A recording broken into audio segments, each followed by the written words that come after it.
सगळ्यांचे मराठी अभंग वाचन गायन आणि काव्योत्सव आणि 2 व्याख्याने अशा या साहित्य कला मंचाच्या अविस्मरणीय आणि अभूतपूर्व कार्यक्रमात सोहळा म्हणूया आपण, जिथे शब्द आणि कला यांचा संगम होणार आहे, तिथे मी सौ स्वाती पोळ तुमच्या सगळ्यांचे मनापासून स्वागत करते.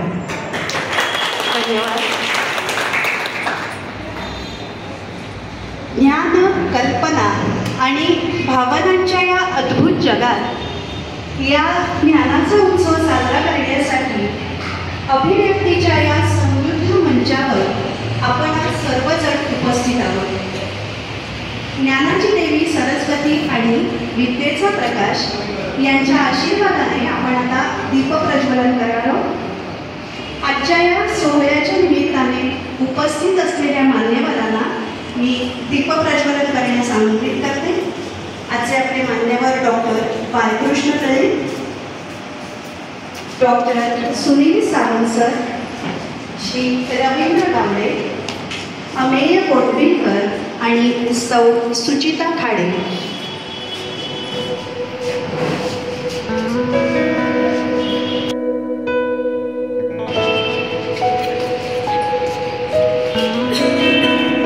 ज्ञानाची देवी सरस्वती हिला आपण जेव्हा आभार करतो तेव्हा तिचा आशीर्वाद आपल्या पाठीशी सदैव असतो.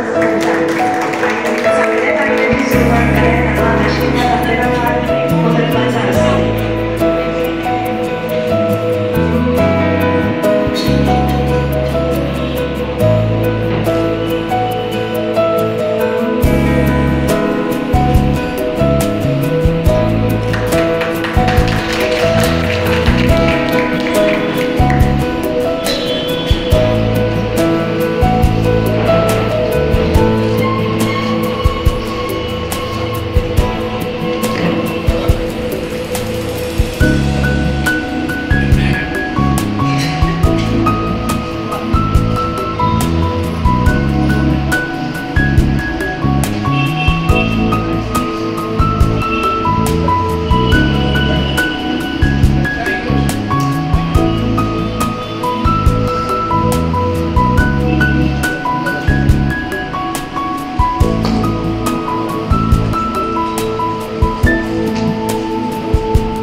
श्री रवींद्र गावडे जे प्रमुख कार्यवाह मुंबई मराठी ग्रंथसंग्रहालय मध्यवर्ती कार्यालय मुंबई येथे कार्यरत आहेत आणि या कार्यक्रमाचे कर्ता आहेत.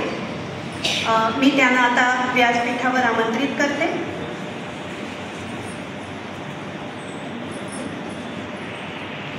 टाळ्या उंचावत सभासदी श्री अमेय कोंडविलकर सर, हे कार्यवाह मुंबई मराठी ग्रंथसंग्रहालय नायगाव शाखा, त्यांना पण मी व्यासपीठावर यायला आमंत्रित करते. सौ सुचिता गणेश खाडे, अस्मिता साहित्य आणि कला मंडळ नवी मुंबई येथे अध्यक्ष आणि कवयित्री आहेत, त्यांना पण व्यासपीठावर येण्यासाठी आमंत्रित करते. डॉक्टर बाळकृष्ण तळे हे मराठी बोली साहित्य संघ नागपूर येथे उपाध्यक्ष आणि थोर साहित्यिक आहेत.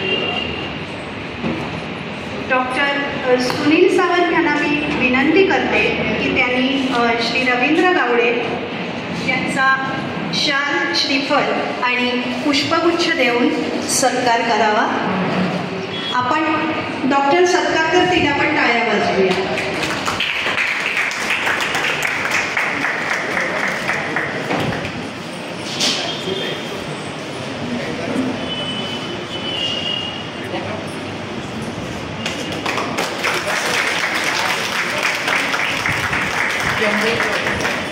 श्री अमेय कोंडविलकर सर यांचा पण डॉक्टर सुनील सत्कार करतील.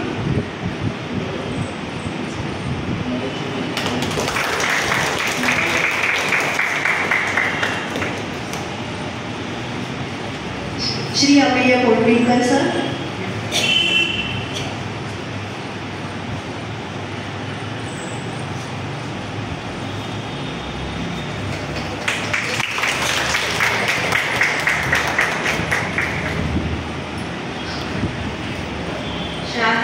श्रीफल देऊन त्यांचा सत्कार होत आहे. आपण सगळ्यांनी टाळ्यांच्या गजरात त्यांचं स्वागत करायचं आहे. सुचिता गणेश खाडे यांचा पण आता सत्कार होईल.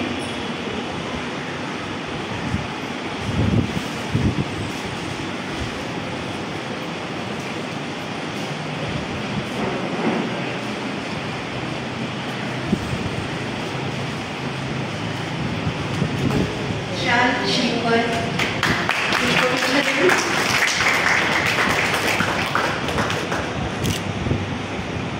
डॉक्टर बालकृष्ण लरे हे मराठी बोली साहित्य संघ नागपूर येथे उपाध्यक्ष आहेत आणि थोर साहित्यिक आहेत. त्यांचा पण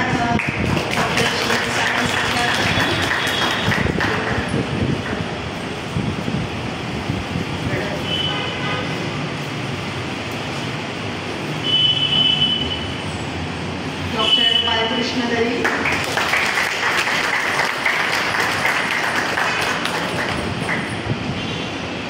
आंतरराष्ट्रीय सन्मान प्राप्त ज्येष्ठ साहित्यिक डॉक्टर सुनील सावंत हे वंदना प्रकाशन मुंबईचे संस्थापक आहेत. मराठी, हिंदी, इंग्रजी भाषेतील छापील पुस्तकांना उत्कृष्ट निर्मितीसाठी, वाङ्मय निर्मितीसाठी आशीर्वाद पुरस्कार मागील 25 वर्ष देत आहेत. डॉक्टर सावंतांचा सत्कार करण्यास मी डॉक्टर बालकृष्ण लरे यांना विनंती करते की त्यांनी डॉक्टर सावंत यांचा सत्कार करावा. टाळ्या अर्थातच वाजवणार आहोत आपण.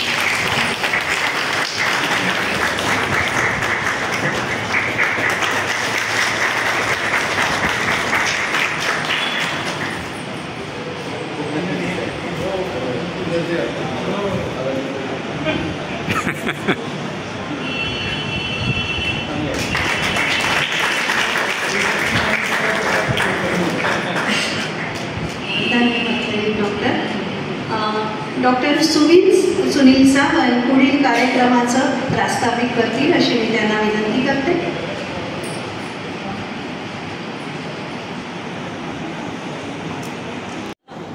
सुरेंद्र करंबे कार्यकारिणी सदस्य मुंबई मराठी ग्रंथसंग्रहालयाचे, प्लीज त्यांना मी व्यासपीठामध्ये याची विनंती करते. त्यांचा पण सत्कार करणार आहोत आपण.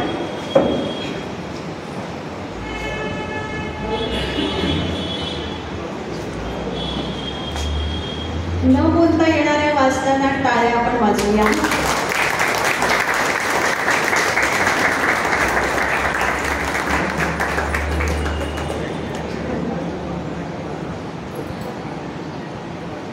उमा नागर या कार्यवाह आहेत संदर्भ विभागाच्या.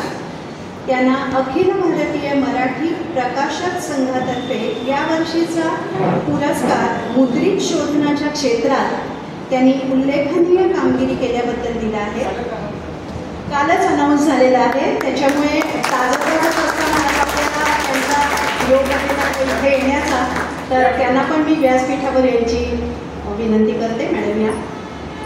उमा नाबर.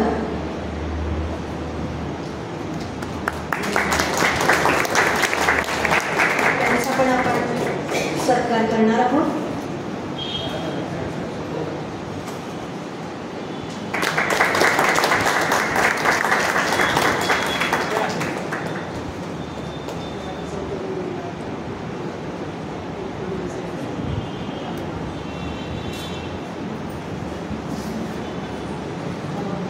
सुनील सावंत सरांना मी प्रास्ताविक करण्याची विनंती करते. सुनील सावंत सर.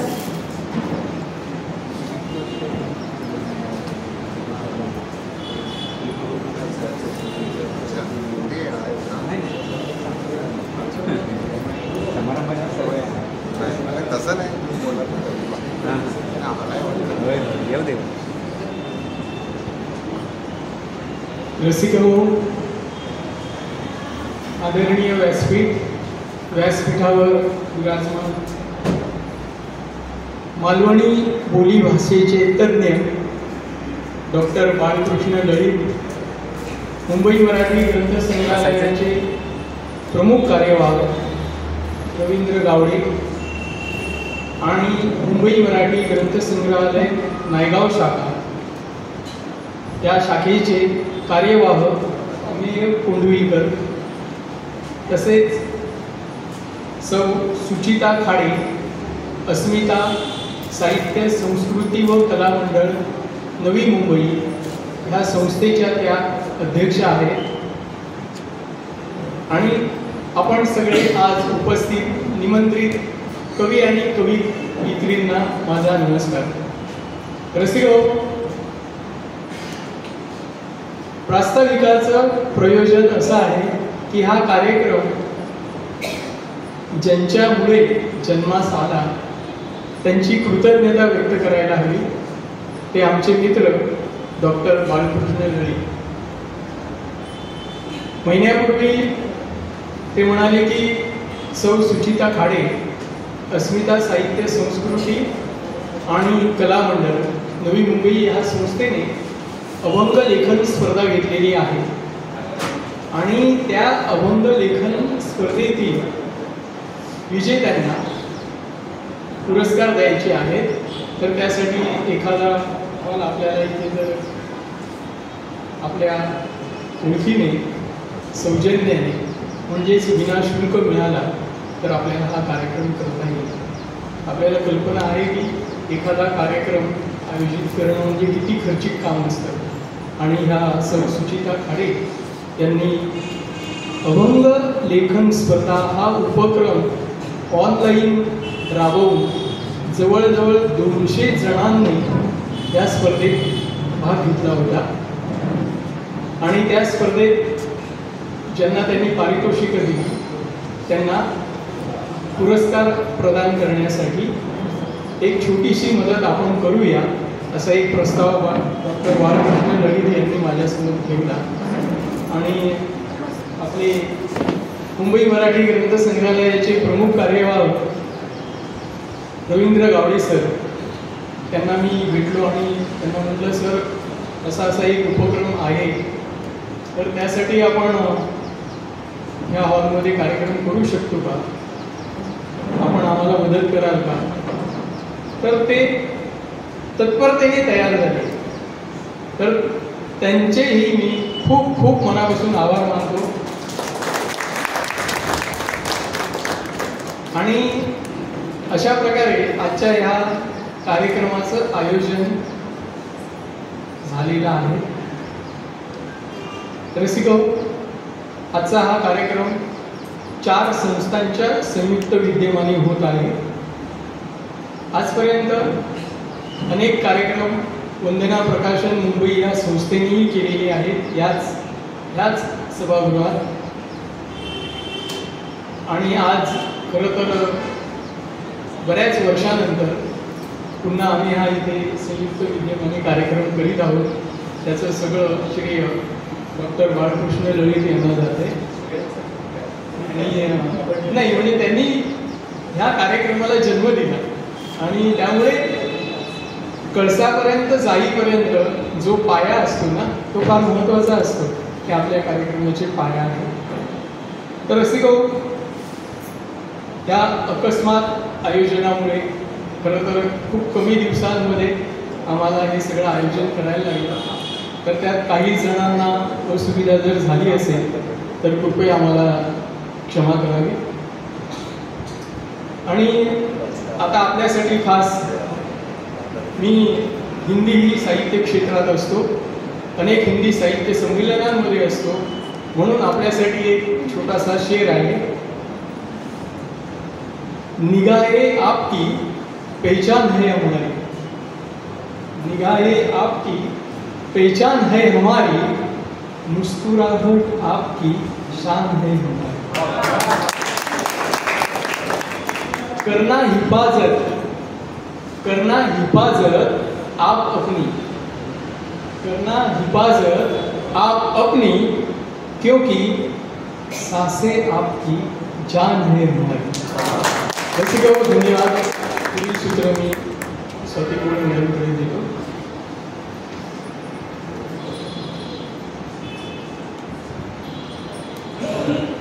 धन्यवाद सुनील सर. अमेय कोंडविलकर, मुंबई मराठी ग्रंथसंग्रहालय नायगाव शाखा कार्यवाह यांनी मार्गदर्शनपर भाषण करावं असं मी त्यांना विनंती करते. अमेय कोंडविलकर सर.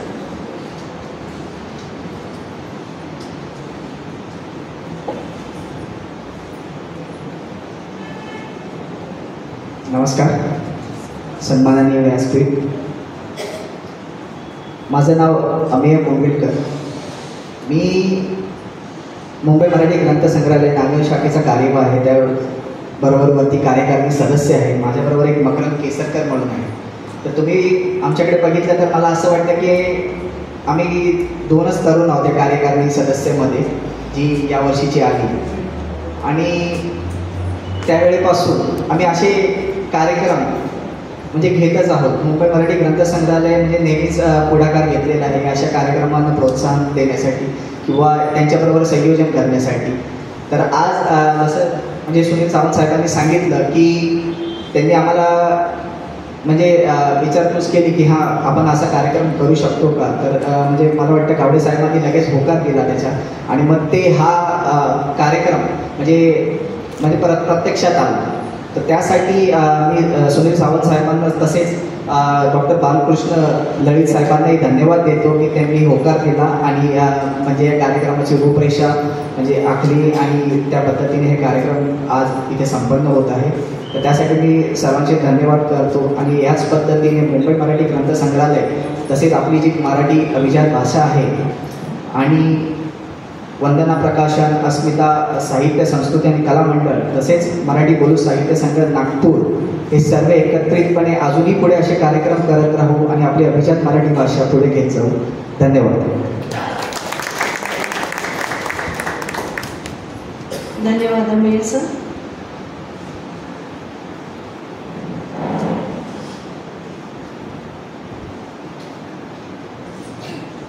आता मी सुचिता खाडे यांना मार्गदर्शन करण्याची विनंती करणार आहे, पण तत्पूर्वी आपण त्यांचा परिचय करून घेऊया. सुचिता खाडे या अध्यक्ष आहेत अस्मिता साहित्य संस्कृती आणि कला मंडळ नवी मुंबई येथे. त्यांचे लेखन प्रकार आहेत मुक्तछंद, छंदात्मक अभंग, अष्टाक्षरी आणि गझल. नुकतीच त्यांनी गोडी अभंगाची या प्रातिनिधिक अभंग संग्रहाचे संपादन केले आहे आणि तो प्रकाशित करण्याचं वैशिष्ट्यपूर्ण कार्यसुद्धा त्यांनी केलं आहे. त्या शिक्षण क्षेत्रात सुद्धा विविध पदांवर कार्यरत आहेत. सौ सुचिता खाडे यांनी आजच्या अभंग वाचन गायन संदर्भात आपलं मनोगत व्यक्त करावं असं मी मॅडमना विनंती करते. सौ सुचिता खाडे.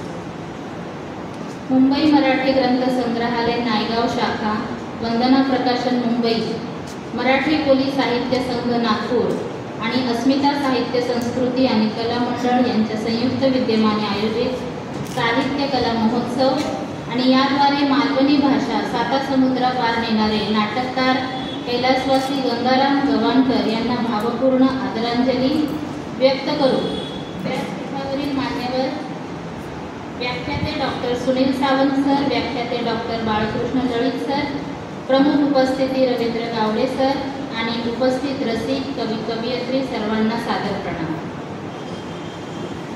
तर लळित सरांजवळ मी जो विषय काढलेला आता सावंत सरांनी आपल्याला स्पष्टीकरणासहित सांगितला आणि त्यानंतर सावंत सरांची सुद्धा मी खूप आभारी आहे की ज्या दिवशी त्यांना हा उद्देश समजला त्या दिवशीपासून नित्य त्यांनी मला मार्गदर्शन आणि जसं आपण एका मुलीला सांभाळून घेतो असं त्यांचं मोलाचं मार्गदर्शन मला लाभलं. तर मी सावंत सरांची सुद्धा खूप आभारी आहे आणि विनंतीला मान देऊन त्यांनी आपल्या इथे जे उपस्थित त्या कार्यक्रमाला उपस्थित होते, आजही उपस्थित आहे, त्या सर्वांना माहीत आहे की सरांनी आपल्या कार्यक्रमाचं अध्यक्षपद भूषवलं आणि कार्यक्रम योग्य व्यवस्थित पार कसा पडेल याचं योग्य मार्गदर्शनही केलं. आता थोडंसं मनोगत मी व्यक्त करते. जी अभंग स्पर्धा आपण घेतली, राज्यस्तरीय अभंग लेखन स्पर्धा 2025, फक्त ऑनलाईन उपक्रम घेऊन मानांकन देण्याचं ठरलं होतं. पण निवेदन बाहेर पडलं आणि त्याला इतका उत्स्फूर्त प्रतिसाद मिळाला की संपूर्ण महाराष्ट्र, भारत आणि भारताबाहेरून सुद्धा आपल्याला रचना मिळाल्या. आणि मग पर्सनल प्रत्येकाचं आपण व्हॉट्सअपद्वारे बोलणं झालं की मॅडम अभंग लिहायचा कसा हाच आम्हाला माहीत नाही, आम्हाला भाग घ्यायचा आहे पण आम्ही कवी आहोत, कविता लिहिल्या आहेत, आम्ही बरेच छंदबद्ध प्रकार हाताळले, आम्ही अष्टाक्षरी लिहितो, षडाक्षरी लिहितो, परंतु अभंग रचने हे सुद्धा आम्ही करू शकतो, हे एक आम्हाला कौतुकास्पदच आहे. तर अशा बऱ्याच जणांसाठी आपण ऑनलाईन कार्यशाळा घेतली. अभंग लिहावा कसा ते सांगितलं समजावून आणि प्रत्येकाला जितकं शक्य होईल, त्रुटीही राहिल्या असतील मी नाही म्हणत नाही, पण जितकं शक्य होईल तेवढं आपण प्रत्येकाला सहकार्य केलं. छंदबद्ध अभंग कसा लिहावा याचं मार्गदर्शन केलं आणि उत्तम उदाहरण म्हणून संत ज्ञानेश्वर महाराजांचं जे आपण पाठ करतो तो मी त्यांना वाचायला सांगितला. त्यातून बऱ्याच जणांना मला वाटतं समजलं की लिहावा कसा. आपला छंद होता 6-6-6-4 आणि यामध्ये सर्वांनी उत्कृष्टरित्या, नवोदित असू दे परंतु खूप उत्कृष्ट असे अभंग आपल्यापर्यंत पोहोचवले. आणि मग सुरू झाला एक नवीन प्रवास की मॅडम अभंग आम्ही लिहिले, आता स्पर्धेचा निकाल काहीही लागू दे परंतु आम्हाला सहभाग घेण्याचाच खूप आनंद आहे. या अभंगाच्या स्पर्धेमध्ये भाग घेतल्यापासून आम्हाला एक विठ्ठल भक्तीचा अनुभव येत आहे. एक अभंग रचनेमुळे संत साहित्याचा आम्ही आस्वाद घेतला, वाचन केलं आणि त्यानिमित्ताने खूप असे शब्द जे आम्हाला माहीत नव्हते ते अभंग आणि संत साहित्याच्या माध्यमातून आम्हाला कळाले आणि त्यामुळे निकाल काहीही जरी लागला तरी याचाच आम्हाला आनंद आहे की या स्पर्धेचा आम्ही एक भाग आहोत. त्यानंतर आपण जसजसे ही स्पर्धा थोडीशी वाढत गेली कारण की आपण टाईम दिला होता आणि अभंग रचना येत होत्या. मग सर्व कवी आणि कवयित्रीचं असं म्हणणं झालं की मॅडम याचा एक तुम्ही पुस्तक प्रकाशित करा. खूप कमी वेळ होता माझ्याकडे परंतु मला असं वाटलं की खरोखर जर त्यांना त्यांची रचना पुस्तकामध्ये बद्ध करून हवी असेल तर ते कार्य आपण केलं पाहिजे. जसं सरांनी सांगितलं की कार्यक्रम आयोजन करणं हे इतकं सोपं नसतं. आपण सर्व जी शक्य आहे ती कार्य करू शकतो परंतु ज्या गोष्टीला आपल्याला आर्थिक मदतीची गरज असते तिथे आपण कुठल्याही प्रकारचं सोंग नाही घेऊ शकत.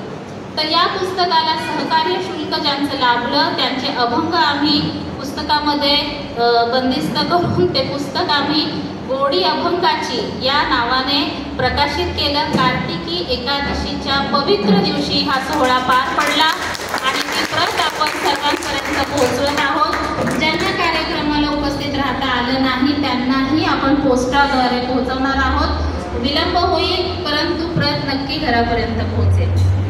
या स्पर्धेला आपले स्पर्धक लाभलेले होते,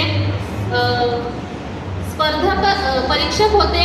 त्या परीक्षकांचा असा परिचय होता की ते अभंगामध्ये तर उत्कृष्ट होतेच, ते कीर्तनकार, भारुडकार, प्रवचनकार होतेच, परंतु ते प्राध्यापक आहेत, सौमय्या कॉलेजमध्ये प्रोफेसर आहेत, कोणी कनिष्ठ महाविद्यालयामध्ये प्रोफेसर आहेत, BE मेकॅनिकल केलेले आहेत आणि उत्कृष्ट असा शिक्षणाचा दर्जा असतानाही संत साहित्याला ज्यांनी वाहून घेतलेला आहे, त्यांना त्याची गोडी आहे, असे परीक्षक आपण या स्पर्धेसाठी आपल्याला लाभले होते। हे खरं तर आपलं भाग्य आहे स्पर्धकांचं आणि माझं सुद्धा। त्यांनी उत्कृष्ट असा निर्णय सुद्धा दिला आणि त्या दिवशी त्यांचा कीर्तनाचा कार्यक्रम होता। ती कीर्तन रूपी सेवा त्यांनी दुसऱ्याला समर्पित करून ते त्या कार्यक्रमाला फक्त कवी आणि कवयित्रींना मार्गदर्शन करण्यासाठी उपस्थित राहिले। हे माझ्यासाठी खूप मोलाचं आहे, कारण की जेव्हा सप्ताह चालू असतो तेव्हा कीर्तनकारांनी दिलेला शब्द त्यांना टाळता येत नसतो, पण तरीही त्यांनी तिथे उपस्थिती लावली।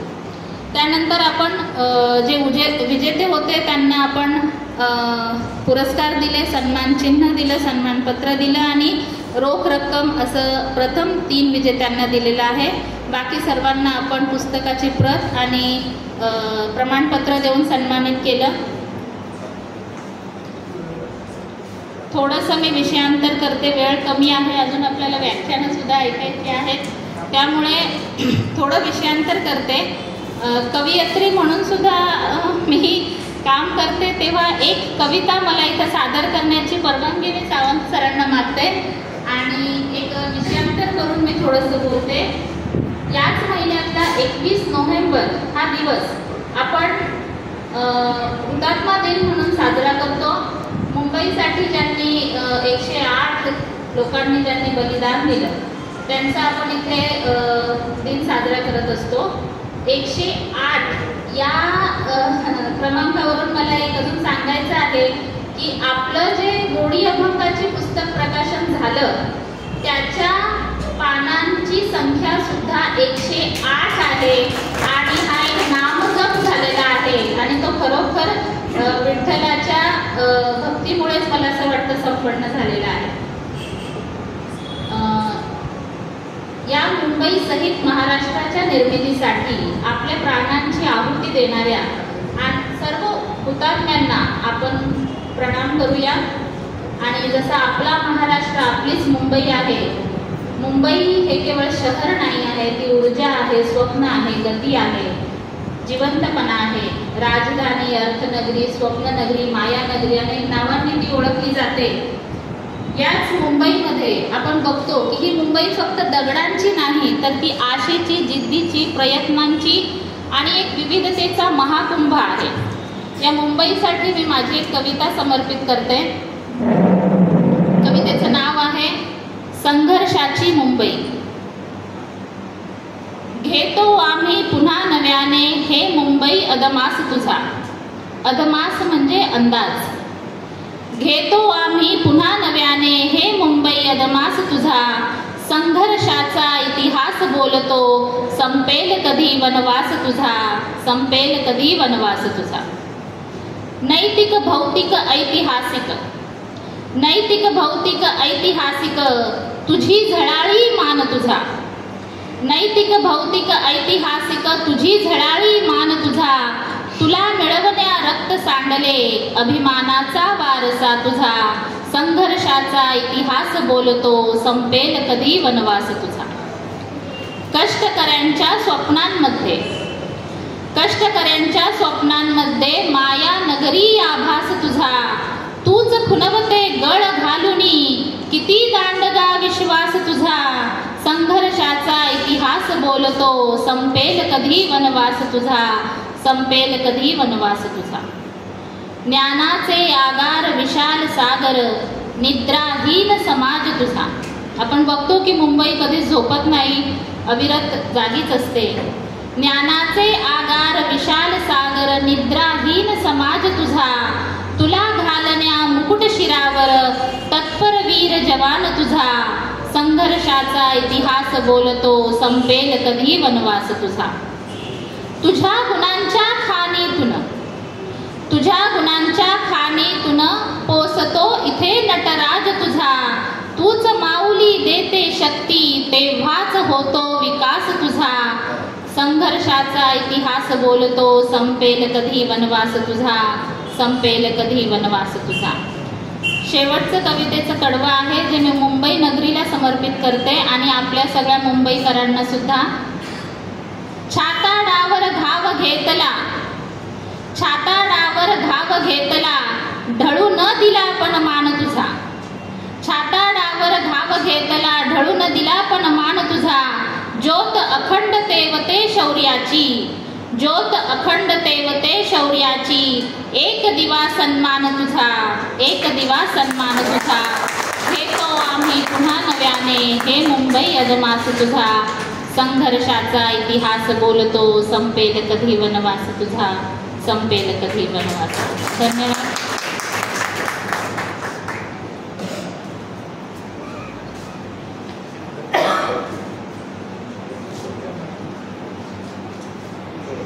खूप सुंदर सुचिताताई. आता आपण कैलासवासी गंगाराम गवाणकर यांना श्रद्धांजली अर्पण करणार आहोत.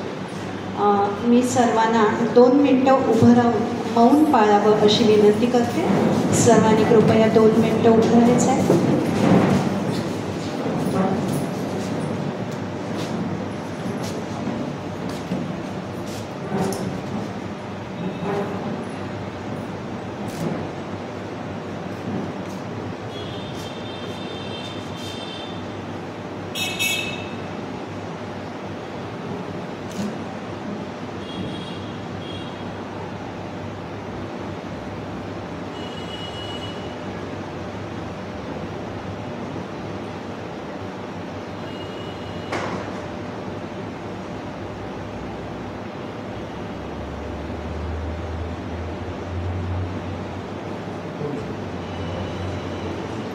शांती. सगळ्यांनी कृपया बसावं. जयवंत गोलतकर, कोषाध्यक्ष, मुंबई मराठी ग्रंथसंग्रहालय आलेले आहेत. त्यांचा आपण सन्मान करूया. कृपया मी त्यांना व्यासपीठावर यावं असं विनंती करते. जयंत गोलतकर सर, आपण टाळ्या वाजवूया सरांसाठी. त्यांचा सन्मान करतो. डॉक्टर सुनील सर त्यांचा सन्मान करणार आहेत.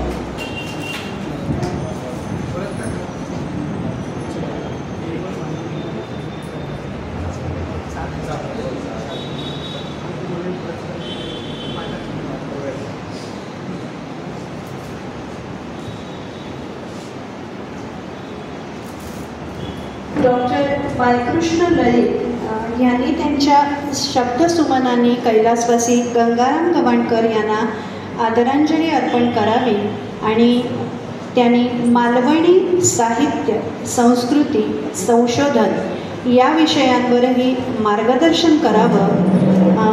तत्पूर्वी मी डॉक्टर ललितांचा अल्पपरिचय तुम्हाला करून देते.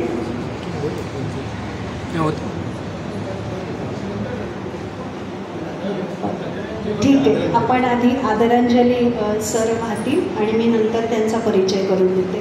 डॉक्टर बालकृष्ण ललित सर.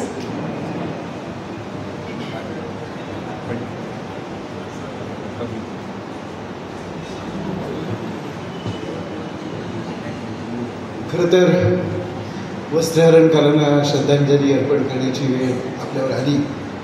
ज्या माणसाने लाखो लोकांना हसवलं आयुष्यामध्ये वस्त्रहरणच्या माध्यमातून, त्यांचा एक अत्यंत जवळचा मित्र म्हणून मला 4 शब्द या ठिकाणी बोलण्याची विनंती केलेली आहे. इथे जवळच परळला एल्बिस्टनच्या जवळ ते नोकरीला असताना मी त्याला पहिल्यांदा भेटलो. ते 1985 साल होतं आणि त्यांनी मला एक पत्र पाठवलं होतं वस्त्रहरणच्या संदर्भामध्ये. त्यांना काही माझ्याकडनं माहिती पाहिजे होती. त्याच्यावर आम्ही चर्चा केली. एक 10-15 मिनटं बोललो आणि नंतर मग आम्ही गेलो. त्यानंतर 1993 साली मी वस्त्रहरणवर पहिलं पुस्तक लिहिलं, मालवणी रंगभूमी आणि वस्त्रहरण नावाचं. त्यावेळी पण अनेकदा चर्चा करता करता आमची मैत्री अधिक दृढ झाली. त्यानिमित्तानं माडबंदा अनेकदा जाणं झालं, सहकुटुंब तेही माझ्याकडे यायचे, राहायचे. MPhilला मी वस्त्रहरणवरच प्रबंध लिहिला होता.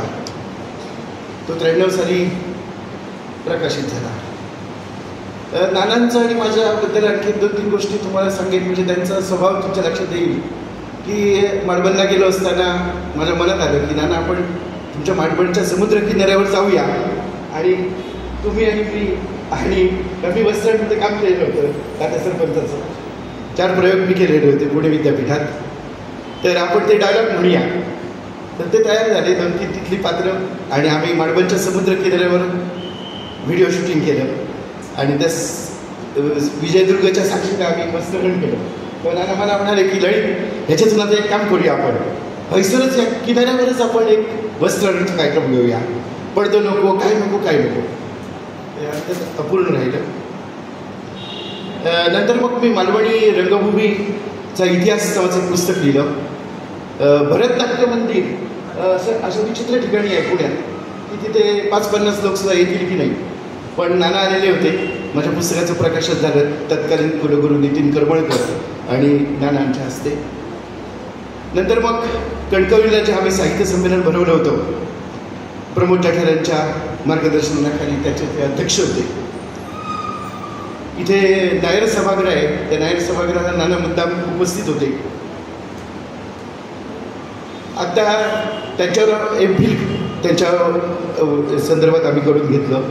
शिरूरसारख्या ठिकाणी सुमित्रा बांगर नावाच्या एका मुलीने त्यांच्या व्हाया वस्त्रहरणवर MPhil केलं.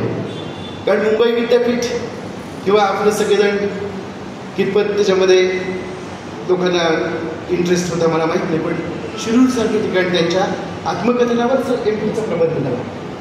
नाना आलेले होते त्यावेळी सुद्धा तिथे. एखाद्या लेखकाला आपल्याबद्दल कोणीतरी संशोधन करतो आहे आणि मग लगेचच नानांच्या संपूर्ण साहित्याचं समाजशास्त्रीय दृष्टीने अभ्यास चालू आहे. मी या ठिकाणी आवर्जून सांगेन, नाना आणि वस्त्रहरण अगदी बरोबर आहे, परंतु त्यांनी जवळपास 20 नाटकं लिहिली. नानांच्या कविता आहेत, कथा आहेत. आणि कसं काय ओळखलं जातं बघा, एक वर्षापूर्वी मी माडबंदला गेलो गाडी घेऊन. नानाने सगळं ते तिकीट टाकून दिलं, हे सगळं आता घेऊन जा, कारण ह्याला वाली कोण असणार नाही. मी म्हटलं ते झालं PhDचं काम की आम्ही तुम्हाला आणून देतो. पण ते म्हणले राहू दे, त्या तुझ्याकडेच राहू दे, तुमच्या केंद्रात राहू दे. तर असे हे नाना, त्यांच्यावर समाजशास्त्रीय PhD चालू आहे. आता एक शेवटचा किस्सा मी तुम्हाला सांगेन, बोलण्यासारखं खूप आहे त्यांच्याबद्दल. नाना म्हणजे आपले वस्त्रहरणकार गंगाराम गवाणकर यांचं आत्मकथन दादरला शिवाजी मंदिरमध्ये प्रकाशित झालं. मंगेश पाडगावकर आणि मोठी मोठी माणसं होती. मी शिरूरवरनं मुद्दाम आलेलो होतो. तर कुणीतरी तर सांगितलं की नाना लढी दिले. तर मला काही जागा नव्हती, गर्दी फुल होती तिथे. परंतु त्या व्यासपीठावरून उठून मागच्या बाजूला येऊन त्यांनी मला शोधलं आणि मला जागा केली. एखाद्या साध्या सर्वसामान्य अभ्यासकाबद्दल किती प्रेम असू शकतं बघा. दुसरा एक किस्सा सांगतो की त्यांना भावपूर्ण श्रद्धांजली ठरेल. गावडे सर, या जगात माणसं कशी असतात, आज ते गेल्यानंतर फोटो टाकून लोकांनी आणले फेसबुकवर. आमचे किती जवळचे संबंध होते. नाना संबंध तसं सोपं नाही. वस्त्रहरण म्हणजे नाना किंवा नव्हे, कृपा करून आपण त्यांना लहान करूया नको. वस्त्रहरणचा व्यावसायिक यश मी मान्य करतो, तरीसुद्धा त्यांच्यामध्ये खूप वेगळ्या प्रकारचा लेखक होता. त्यांनी कविता लिहिल्या होत्या मॅडम, त्यांची कादंबरी होती, त्यांच्या कथा होत्या, त्या कधीही संकलित झाल्या नसत्या. त्या आमच्या PhDमुळे सावंत सर सगळ्या कथा त्यांनी एकत्र केल्या आणि ते म्हणजे माझ्या म्हाताऱ्या कामात लावल्यात तुम्ही. मी म्हटलं नाना तुम्ही ह्या जर करू नाही तर कोण करतो, मी तर काही जाऊन काही बसू शकणार नाही. नानांच्या एकंदरीत तब्येतीची अनेकदा चर्चा होत असे. मी नानांना दुसऱ्यांदा वस्त्रहरण पुस्तक लिहिण्यासाठी एक थीम दिली होती ती ऐकून ते चकितच झाले. धमाल होती त्याच्यामध्ये, दुसऱ्यांदा वस्त्रहरण म्हणून. तर असंच चर्चा चालू होती. एक मी त्यांना सहज त्यावेळी म्हटलं पुणे विद्यापीठामध्ये की ना एक सांगितलं तर रागवायचं नाही बा. तर नाही तुमका म्हटलं निसर्गोपचार केंद्रात ठेवतं तर कित्या तर नाही वाटता म्हाका. तुझी मर्जी ठेव आहे म्हणजे. ना मुंबईला आले मी निसर्गोपचार केंद्र उरळी यांच्यात गेलो. काहून सर मुद्दाम आहे का याला प्लीट जाऊ दे आणि हे दिसत मला पुस्तकात ऐकायला मिळणार. मी तर लिहिणार नाही मला तसलं लिहून भांडवल करण्याची सवय नाही कधी. तर मी तिथे गेलो. तर 6 महिन्यासाठी ते बुकिंग झालेलं होतं. योगायोग असा म्हणजे नशीब लागतं. तिथे ज्या बाई काम करणाऱ्या होत्या त्याचे मिस्टर माझ्याकडे PhD करत होते. मला माहीत नव्हतं. त्यांनी ते ओळखलं. तर ललित सर तुम्ही शिरूरचे का म्हटलं हो. तर काय काम आहे असंच म्हटलं. गंगाराम गवाणकर म्हणून एक लेखक आहे त्यांना निसर्गोपचार केंद्रात ठेवायचं आहे 15 दिवस. हरकत नाही म्हणले. तिने जाऊन रेकॉर्ड तपासलं पण 5-6 महिने जागा नव्हती. परंतु आता एवढे मोठा सेलिब्रिटी मोठा माणूस येतोय. मी म्हटलं काहीतरी वाकडी करा. एखाद्या जरा मागे ढकला आणि त्या जागेत नानांकडे ठेवा म्हटला. त्याला सांगितलं ठेवा त्यांनी काय केलं आणि एकाला विनंती केली की तुम्हाला 4 महिन्यांनी आम्ही देतो. एक गवाणकर नावाचे मुंबईचे लेखक आहेत त्यांना. तर त्यांनी ते ओळखत होते त्यांना. ते म्हणजे काय हरकत नाही मी 4 महिन्यानंतर याच्यात देतो. मी जाऊन पैसे भरले 2000 रुपये आणि सगळं झालं. आणि नानाला फोन केला की तुम्ही आता एक 4-5 दिवसांनी निसर्गोपचार केंद्रामध्ये या. आणि मी वाट बघत असताना अचानकपणे मी तेव्हा पुण्यात राहत होतो. नाना आणि त्यांचे मित्र मुंबईवरून पुण्याला आले बॅगा वगैरे घेऊन. तर आम्ही स्वागत केलं आमच्या घरी. तर नाना बरं आलं म्हटलं सगळी तयारी झाली उद्या आपण का तरी जाऊया. पण एक प्रश्न निर्माण झालेला असा 80 वर्षाच्या का पूर्ण होती त्याच्याबरोबर एक माणूस ठेवचं लागतं लोक. त्यामुळे मी मेडिकल कार्ड नाही भेटला. मी पण 8 दिवस नव्हतं. आमची बायको थोडे दिवस नाही राहत. कोणतरी त्याच्यासोबत दिवसभर राहायला पाहिजे असं त्यांचा नियम. तो आम्हाला माहीत नव्हता. तर नाना असे गंभीरपणे बघायला लागले. म्हटलं काय हो. नाही म्हणजे ललितानं घात झालो. म्हटलं काय. तर मी त्या सांगण्यासाठी पुण्यात गेलो. मी निसर्गोपचार केंद्र व्यवसायित आहे. म्हटलं काय सांगतात तुम्ही. आणि ते म्हणले मला डॉक्टरनी म्हणजे परवानगी दिली नाही 15-20 दिवस बाहेर राहण्याची. तर मी निसर्गोपचार केंद्रात काही उपचार घेऊ शकत नाही. मी म्हटलं हे सांगण्यासाठी तुम्ही इथे आला म्हणजे पुण्याला खास या दादर शिकलेली दोघेजण. अहो तुमची दहशत आणि भीती एवढी मोठी काय. तर मी फोनवर तुम्हाला सांगूच शकत नव्हतो. आणि म्हणून म्हटलं प्रत्यक्ष आल्यानंतर तुम्ही काय मला काय मारहाण करणार नाही किंवा शिव्या घालणार नाही. तर मुद्दाम मी आलो. आणि आम्ही आता तासभराने काहीतरी पोहे बिहे काहीतरी घाला आमका. तुम्ही काय माशाविषयी काही दिवसात नाही. आम्ही पोहे बिहे काहीतरी द्या आमका. आम्ही जातो परत. 1 तासभर ते पुण्यात राहिले. जोगेश्वरी मंदिराजवळ मी राहत होतो. आणि विचार करा एवढा मोठा प्रसंग ही एका माणसाला हा माणूस मुंबईवरून सर मोबाईल फोन सगळं चालू आहे. हा माणूस पुण्याला येऊन मी येणार नाही हे सांगायला येतो. ही त्या माणसाची मोठी मन मोठं. असे अनेक किस्से सांगण्यासारखे आहेत. त्यांना भावपूर्ण श्रद्धांजली आपल्या सर्वांच्या वतीने मी अर्पण करतो. धन्यवाद.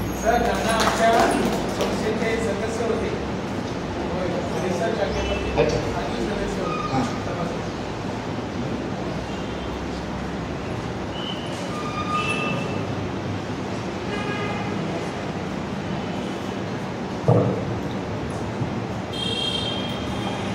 बाळकृष्ण लळित यांचा अल्पपरिचय बघणार आहोत. डॉक्टर बाळकृष्ण लळित हे मराठी विभाग प्रमुख समन्वयक MPhil PhD संशोधन केंद्र चांदमल ताराचंद वोरा महाविद्यालय शिरूर तालुका शिरूर जिल्हा पुणे येथे आता ते निवृत्त आहेत.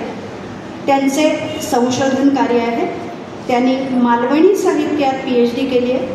स्वरूप आणि चिकित्सा मार्गदर्शक डॉक्टर कल्याण काळे, पुणे विद्यापीठ, पदवीप्राप्त, 12 जुलै 1997 साली झाले. त्यांचा अध्यापनाचा अनुभव 1990 सालापासून एकूण 32 वर्षाचा आहे.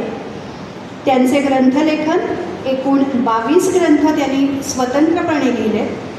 संतचरित्रपर 18 ग्रंथ आहेत. परिसरातील कृषी लोकगीतांवर 3 आणि सिंधू रत्ने भाग 1 ते 5 यांचा समावेश आहे. मराठी बोली साहित्य संघ नागपूरचे ते उपाध्यक्ष आहेत.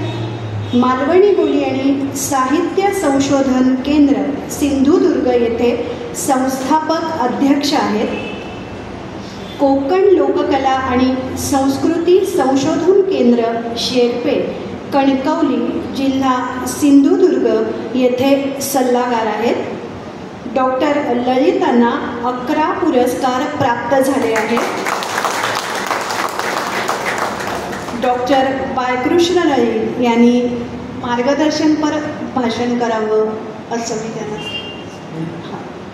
मालवणी साहित्य याच्यावर मार्गदर्शनपर भाषण करावं असं मी त्यांना विनंती करते.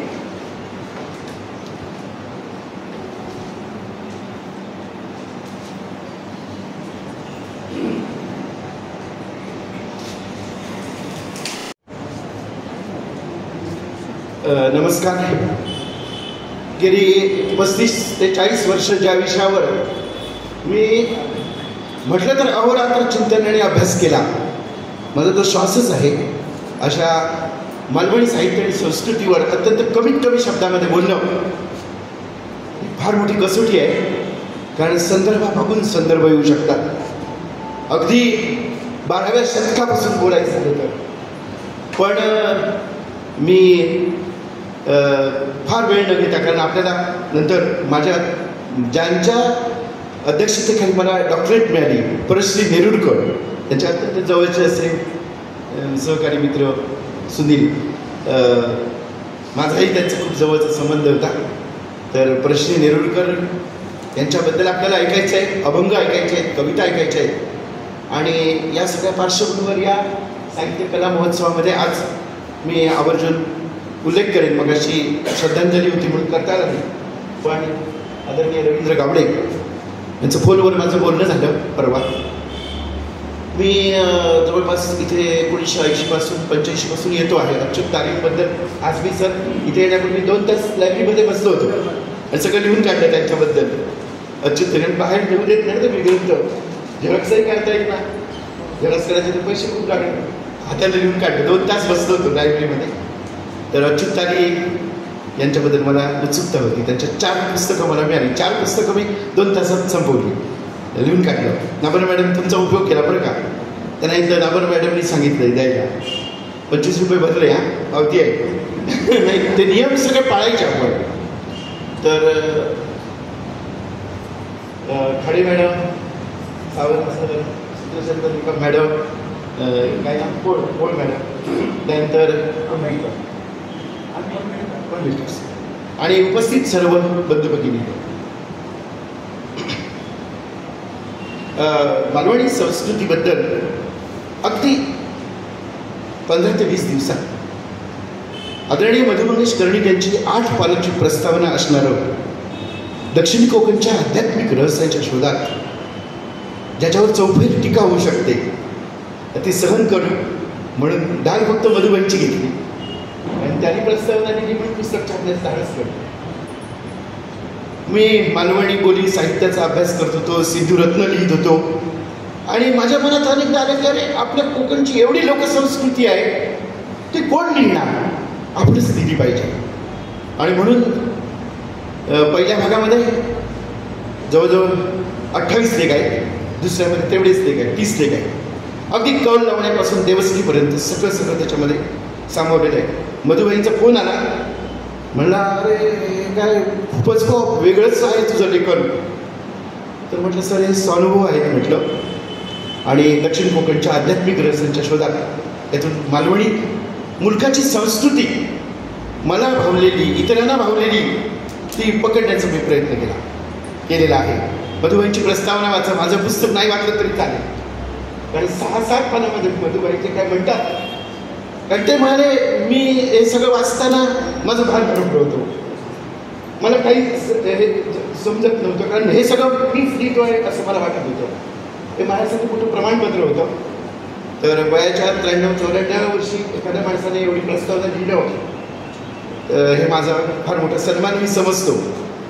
मित्रांनो, आपला जो सिंधुदुर्ग जिल्हा आहे, ज्याला आपण मालवणी मुलूक असं म्हणतो किंवा आम्ही त्याला दक्षिण कोकण असंही म्हणतो, म्हणजे खारेपाटणापासून ते दोडामार्ग, कोणाळकट्टा, पूर्वीचं केंद्रे जे आता बुडून गेलेलं आहे तिराळी धरणामध्ये, आणि दोड्डा मार्ग, दोड्डा म्हणजे कर्नाटक शब्द आहे. दोड्डा म्हणजे मोठा मार्ग, दोड्डा मार्ग जो माझा तालुका, आता मी तिथे माझं घर आहे, तर तो दोडा मार्ग पलीकडे साळ वगैरे, अस्नोडा, गोव्याची हद्द सुरू होते. पेडणे तालुका, पेडणे तालुक्याचा उत्तर भाग, याला आपण मालवणी मुलूक म्हणतो.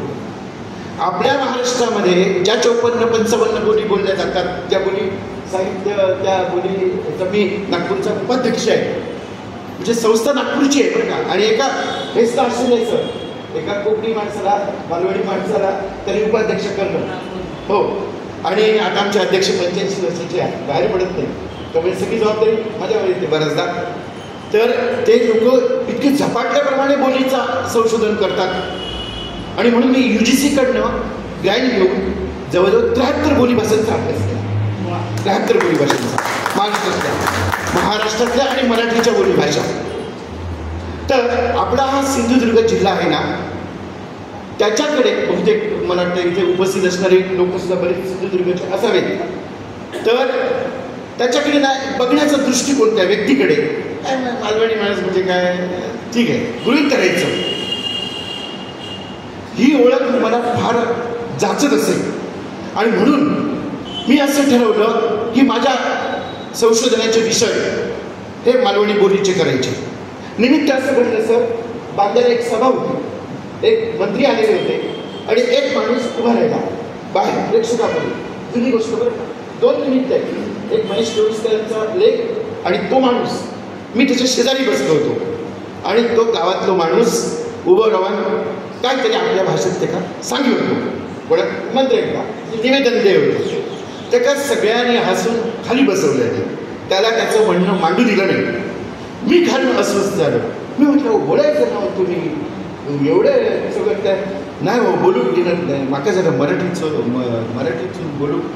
म्हटलं, अहो मराठीचं काय संबंध, ते मला माहिती आहे का भाषा, बोला तुम्ही म्हटला. परत त्यानं मी उभं होतं, ऐकलं नाही. मी तेव्हा 12वीला होतो, मी 12वी किंवा FYBAला होतो, म्हणजे पोर सौदाच होतो, पण मी गेलो होतो त्या कार्यक्रमाला. ते काही बोलू शकले नाही. त्याच वेळी मला समजलं की अरे इथे काहीतरी हे काहीतरी चुकीचं आहे. मुंबईमध्ये मालवणी झेंडे 7 समुद्र पलीकडे मान्य तुमचे, ते आपलं म्हणायला ठीक आहे, पण आपल्या बोलीचा हा एक मोठा अपमान मला त्या ठिकाणी जास्त. आणि म्हणून मी पुणे विद्यापीठामध्ये आल्यानंतर 3 वेळा रिजेक्ट झालेला विषय पुन्हा सगळं नाबर मॅडम गोळा करत तुमच्या इथे पण आलो होतो. कारण विद्यापीठ म्हणायचं रेफरन्स दाखवा. मालवणीचे संदर्भ बाजारात गेला आणि पुस्तकं आणली आणि दाखवली असं नाही ना. मग मी 3 वर्ष माझी देवगड, कणकवली, पुढा कॉलेजमध्ये जायचं, कॉलेजच्या पोरांची मासिकं घ्यायची, कविता काढायच्या, कथा काढायच्या, असा सगळा मटेरियल गोळा केलं. आणि 93 साली मी रजिस्ट्रेशन केलं. त्याच्या अगोदर मालवणी नाटकावर MPhil केलं. 5 मालवणी नाटकं घेतली. केला तुका झाला माका, पांडव इलो रे इलो, वस्त्रहरण, चाकरमानी, सुंदर दळाशिवकरांचं, आणि हे सगळं संशोधन सुरू झालं.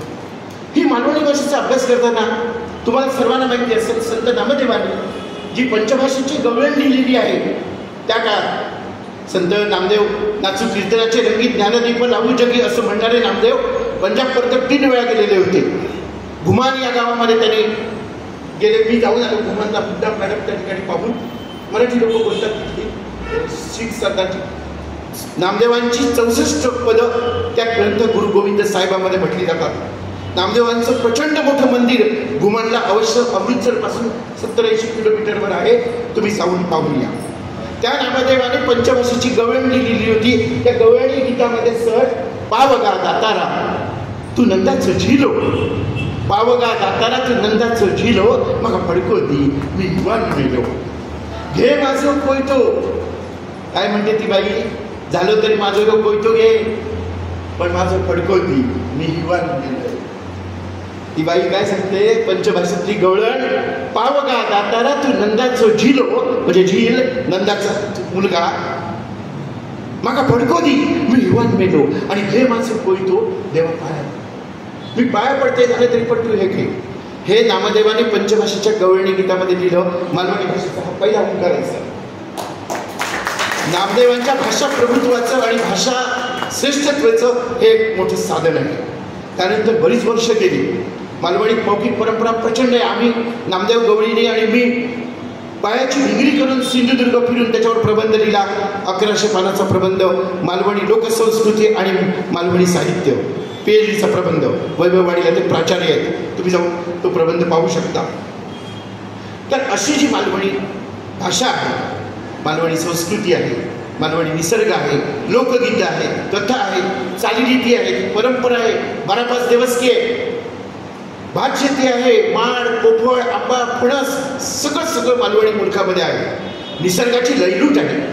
असा मालवणी माणूस, हा मालवणी माणूस मालवणीतून लिखाण करण्यापूर्वी 1895ला जो जॉर्ज गिअर्सनने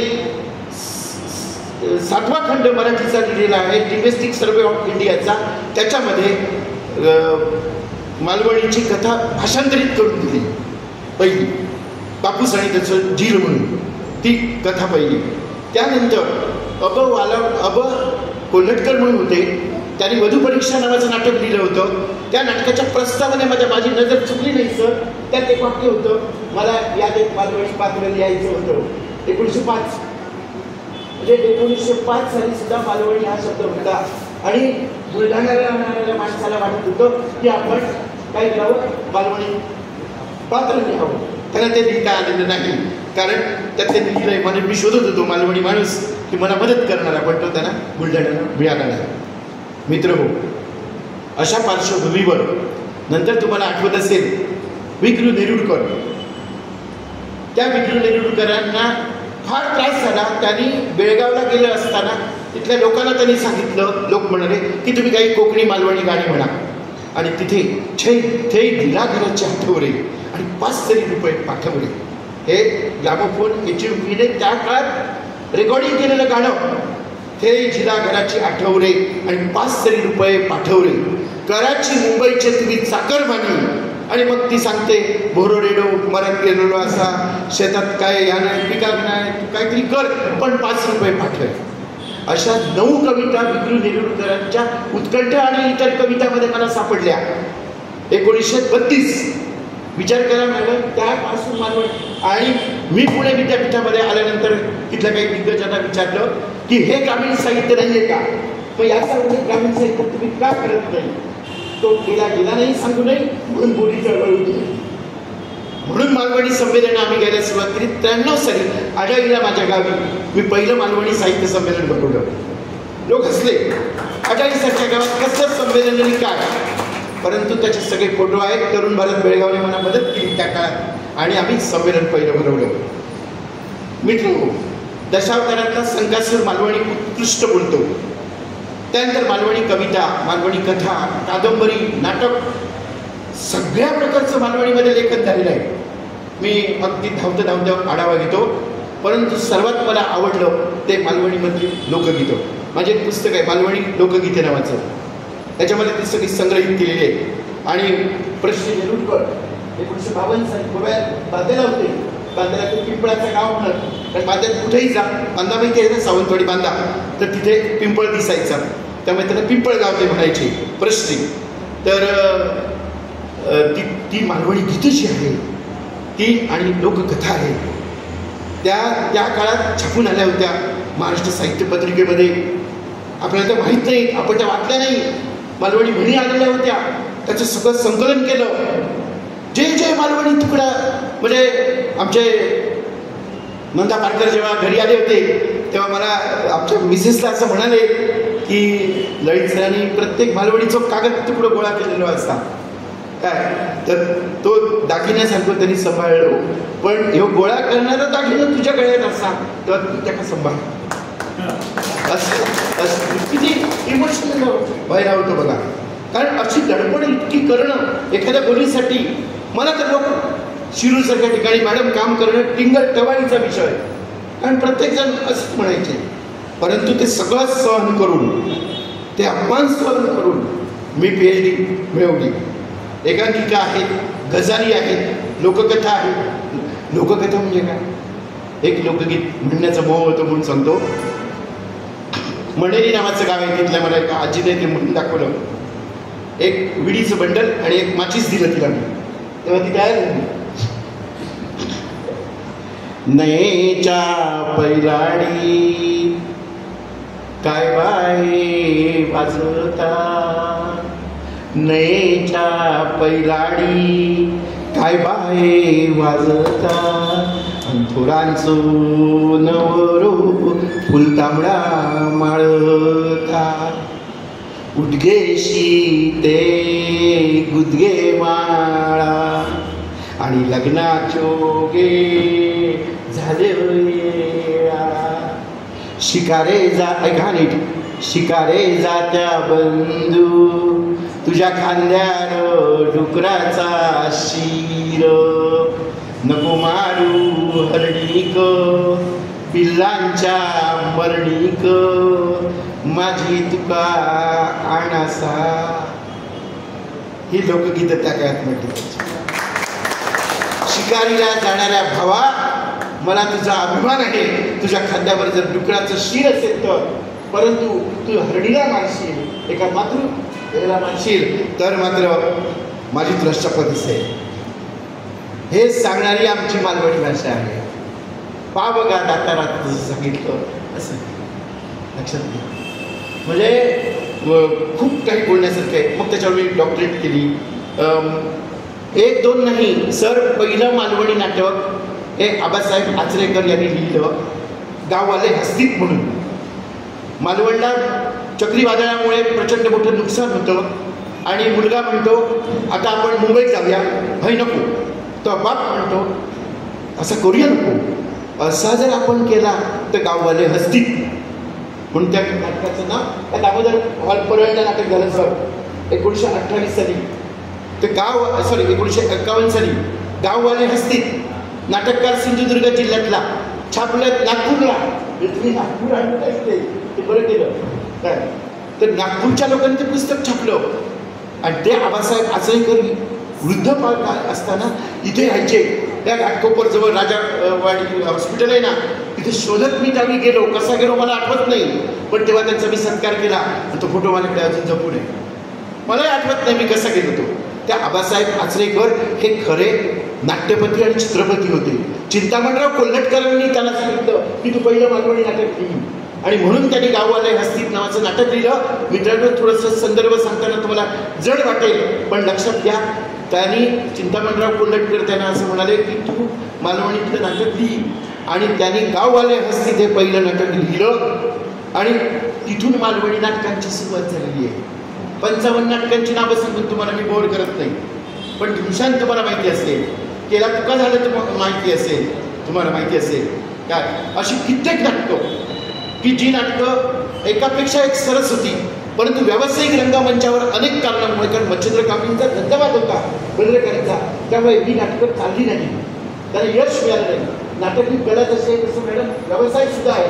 व्यवसाय नसेल तर आता तुम्ही समजून घ्या, आणि त्यामुळे ती नाटकं चालली नाही. परंतु त्यांचा दर्जा मी तपासलेला आहे. मी प्रत्येक संहिता माझ्याकडे आहे.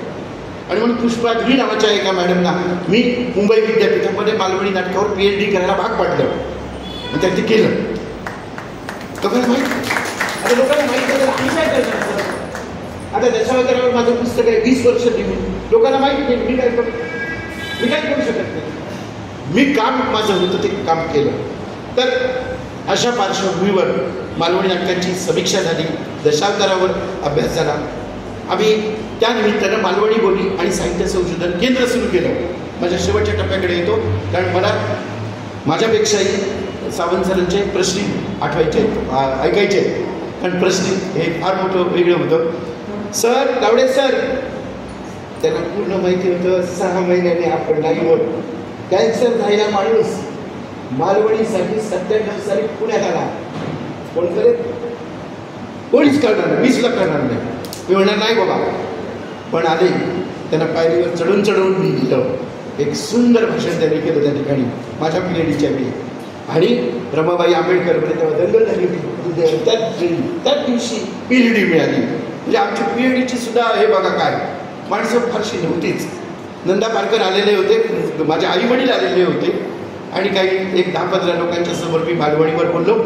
आना पेडणेकर नावाचे लेखक होते अलिबागचे, ते आले इंग्रजीचे प्राध्यापक असे. आणि इथले ऑपेरा हाऊस साहेब म्हणजे डॉक्टर होते G.S. टिळक म्हणून, युरोलॉजिस्ट होते, प्रख्यात युरोलॉजिस्ट माहिती असतील, ते आले होते त्या PhDच्या व्हायवाला पुण्यामध्ये. मी म्हटलं डॉक्टर साहेब तुम्ही कसं? केवळ तुमच्या प्रेमाबद्दल, मला तुमचं काम माहिती आहे म्हणून मी आलो. तर अशा थोड्या लोकांमध्ये डॉक्टर G.S. टिळक युरोलॉजिस्ट मोठे, वय वर्ष त्यांचं तेव्हा 70-75 होतं, पण ते त्या ठिकाणी PhDच्या व्हायवाला रे मालवणीची अशा पद्धतीने PhD झाली. मग आम्ही शब्दकोश तयार केला, कविता संग्रह सगळे गोळा केले. 2 मुली आता, एक घोरपडे नावाच्या, आणि आता त्यांना बोलवलं होतं मी, अंजली गोरेगावकर म्हणून एक मॅडम आहेत सांगते, तर ते दोघं जण मालवणी कवितावर PhD करतात, दोघं जण. म्हणजे मी करून थांबलो नाही, तर माझ्या नंतरची जी काही लोक आहेत त्यांना मालवणी भाषेच्या संदर्भात संशोधन करायला मी भाग पाडलं. अशा पद्धतीने पहिलं संमेलन आढाईला झालं 94 साली, दुसरं कणकवलीला झालं, तिसरं कुडाळला झालं, परत कसालला झालं, परत कणकवलीला झालं, आणि आम्ही दादरला आलो. नायगाव दादरला महापौर महाडेश्वर आलेले होते. कमाल हे न बोलो, म्हणजे तसं मी काही गेलो नव्हतो त्याला भेटायला. झालं काय की ह्या संमेलनाचं जी जबाबदारी असते ते आमचं कुटुंब घेतं. त्यामुळे सावंत लोकांचं असे समज झाले हे सगळं ललितांचाच संमेलन, आणि हे कोण घेणार आहे असे काही लोक म्हणायला लागले. तेव्हा आम्ही असं सांगितलं की तुम्ही करा, आम्हाला काय आम्हीच केलं पाहिजे असं नाही. जसं आता सावंत सरांनी हा मेळा भरवला, कोणी करू शकतो असं काही नाही, पण आमच्या बॅनरखाली करावं लागेल तर काही नियम नाही, कारण आमची संस्था रजिस्टर्ड संस्था आहे, नोंदणीकृत संस्था आहे. जसं तुमची पुस्तकं घ्यायची असतील तर 25 रुपये भरले पाहिजे, नियम आहे तो नियम. आपण तसं आमची संस्था जर करायची असेल, आमच्याकडे मालवणीवर आता 4 लोक अध्यक्षपदासाठी आहेत. मला माहीत नाही, कदाचित सावंत सर सुद्धा थोड्या दिवसांनी अध्यक्ष होऊ शकतात. हो, होऊ शकतात, कारण आम्ही अशा माणसाला अध्यक्ष करतो काय की आता प्रभाकर भोगले, गवाणकर अशी लोक आमच्याकडे झाली. आता दादा मडकेकर होणार आहेत पुढच्या वेळी. तर अशा पद्धतीने आमची संमेलनं झाली. तर मालवणीबद्दल खूप किस्से आहेत बोलण्यासारखे. आता वेळ नाही आपल्याकडे, मौखिक परंपरा आहे, मालवणीतील संस्कृती आणि समाज दर्शन घडलं. मालवणी माणसाची एक स्वतंत्र ओळख आहे, त्याच्याबद्दलचे माझ्याकडे भरपूर किस्से आहेत, पण आता खरंच वेळ नाही काय. तर मालवणी हा अभिमानाचा विषय आहे, हा असतो. आत्तासुद्धा ना इथे दुपारी मी उतरलो तर इथे मल्हार नावाचं हॉटेल आहे आणि गंधर्व. तर मल्हारमध्ये आत गेलो, पण म्हटलं तिथे मालवणी शेजारी गेलो, आणि त्याला मी मालवणी जेवण बोला, मालवणी बोलूचा असा काय, मग ते वडे आणि काळे वाटाण्याचे संपर्क आले. तर अशा पद्धतीने मालवणी भाषा, मालवणी संस्कृती हां आपण सर्वांनी टिकवली पाहिजे. खरं तर थोडंसं भाषण रटाळ झालं, मला माहिती आहे, माहिती देत गेलो मी. खूप मालवणीबद्दल किस्से माझ्याकडे आहेत, लोकांचे किस्से आहेत, आठवणी आहेत, त्या सांगायला वेळ नाही. पण मालवणीत स्वागत कसं केलं जातं बघा, ते सांगतो. पाहुणे जे असतात ना त्यांचं एक स्वागत करण्याची पद्धत आहे आपल्याकडे. जसं आता तुम्ही आमचं केलं स्वागत, एक उपचार असतो आणि हातूनही करायचं असतं, एक पद्धत आहे. तर मालवणी माणूस काय करणार स्वागत, इलेट पाहुण्यानं बसा बसा, पाहुणे इले बसा बसा, इलेट पाहुण्यानं बसा बसा, बसताना तर डाळी असा, डाळी म्हणजे बाबूची चढ कशी आपण गावाकडची. इलेट पाहुण्यानं बसा बसा, बसल्यात तर डाळी असा, जेवतल्यास तर पेज असा, जेवतल्यास तर पेज असा, आमच्याकडे दुसरं काय नाही. खाताल्यास तर पान असा, जुनं लोकगीत आहे. खातल्यास तर पान असा, रवतल्यास तर सांज झाली, तुम्ही जर राहणार असाल तर संध्याकाळ झाली, आणि जातल्यास तर सकळ असा, पिंपळा बसून वाट असा.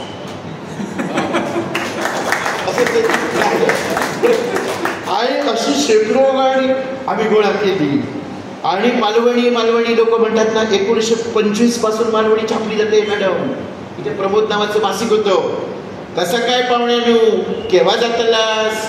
मालवणात जाताना वाटेत गावात एक मोठा वडाचा झाड असा, त्यात बघून तरी चला. मिठबावचे तुम्ही परत येत आहात. यो वड 100 वर्षापूर्वी अगदी लहान होतो, त्याचं आता विस्तार तर बघा. यांनी 75 पावला लांब आणि 65 पावला रूढ. आता हे कशी पावलं मोठी कोण झाले करून अडवल्या. त्याची खांदी पाळंबी पान सुद्धा बघा. खांद्यात पाळंबे फुटात 5-25 धान वड झाले. ह्याच्या बुडी 1000पेक्षा जास्त माणसं बसतात. गुडघ्याचं फरफटको, असे अनेक किस्से आहेत. मालवणीचे अभ्यासक अनेक आहेत. मालवणीत गारणं घातलं जातं आणि ही गारणी आम्ही जवळजवळ 40 वेगवेगळ्या प्रकारची संकलित केली. ते गाणं शेवटचं घालून मी थांबतो. पुन्हा एकदा स्वर्गीय नानांना भावपूर्ण श्रद्धांजली. त्यांनी मालवणी बोलीभाषा लिहिली. आणि शंका असेल तुम्हाला म्हणून सांगतो, माझ्याकडे स्क्रिप्ट आहे, आता पुस्तक मिळत नाही, पण मच्छिंद्र कांबळे तुला धन्यवाद दिले पाहिजे. नानांनी जे लिहिलं ते सादर झालेलं आहे. काय बरं, मी आता परत लिहिले. काय अरे काय येते त्या खूप तास असं ते काय सगळं आहे, नानांनी लिहिलेलं आहे, त्याच्यामध्ये भर नाही. आता अनुषंगिक काही एखादा संदर्भ येतो हसण्यासाठी, काय समजून द्यायचा, व्यावसायिक नाटक आहे, एखादा संदर्भ येणार. आता मी इथे गावडे असं म्हटलं तर चालणार ना, कारण गावडे परंतु ही आपली देवता असतात. त्याच्यावर सगळी लिहिलं. सुकळ वाटाची गावडे प्रभूंचं एक मोठं देऊळ आहे बरं का. शिलाबाई बापवता येणार तर गावडे प्रभू ही खरी 12/5ची जी 12/5 देवस्कीची जी सुरुवात आहे ना, ती गावडे प्रभू बसून आहे. लोकांना माहीत नाही. पूर्वेचं वस, धाडवस, अमको तमको वस या सगळ्या खरा, पण गावडे बसले ते गावडे मुगीत नाही आहे बसले.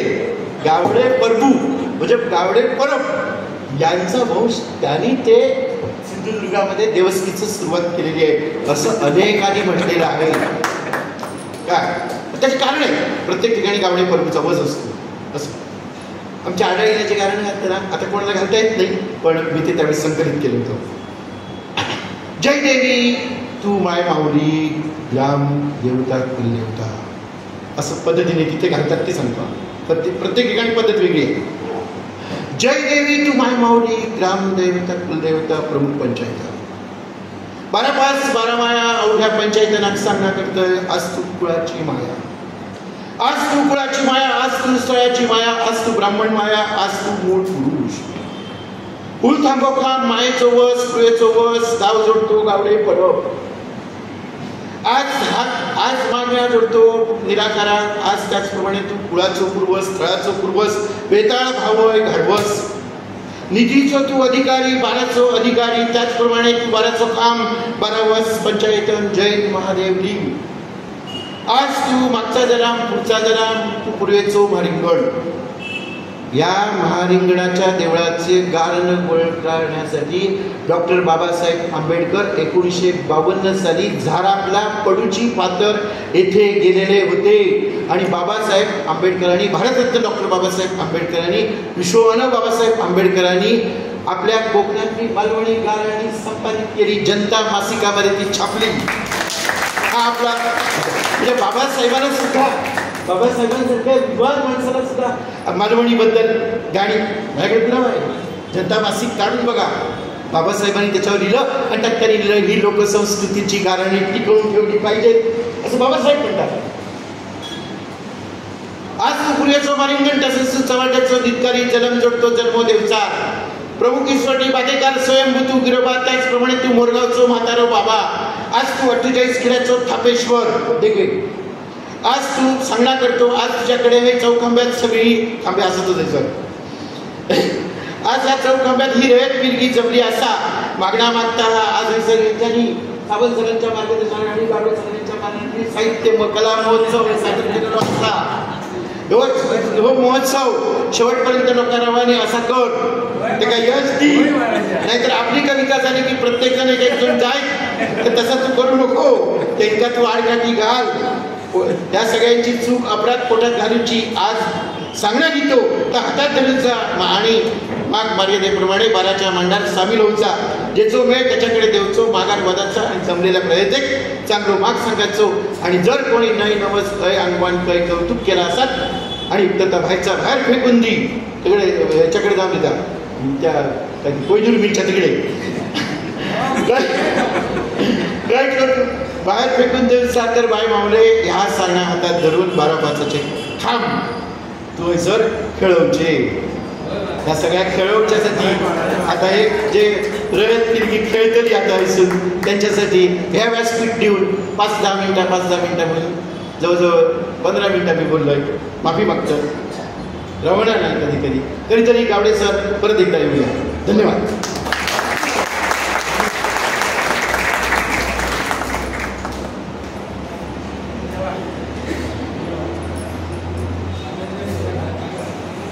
बोलता येत नसतं तरी पण मालवणी भाषेत मी आज तुमचे मराठी भाषेत धन्यवाद मागते की इतकं चांगलं होतं की आम्ही मालवण गोवा कोकण जे बघत आलो तर त्याचं जिवंत चित्र आमच्या डोळ्यासमोर तुम्ही उभं केलं की ती देवळं त्या देवळात आम्ही जाऊन दर्शन घेतलेलं आहे देवीचं.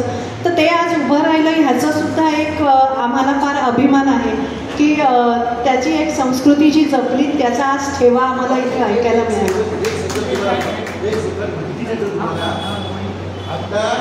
हॅलो अर्धा मिनिट फक्त बोलतो.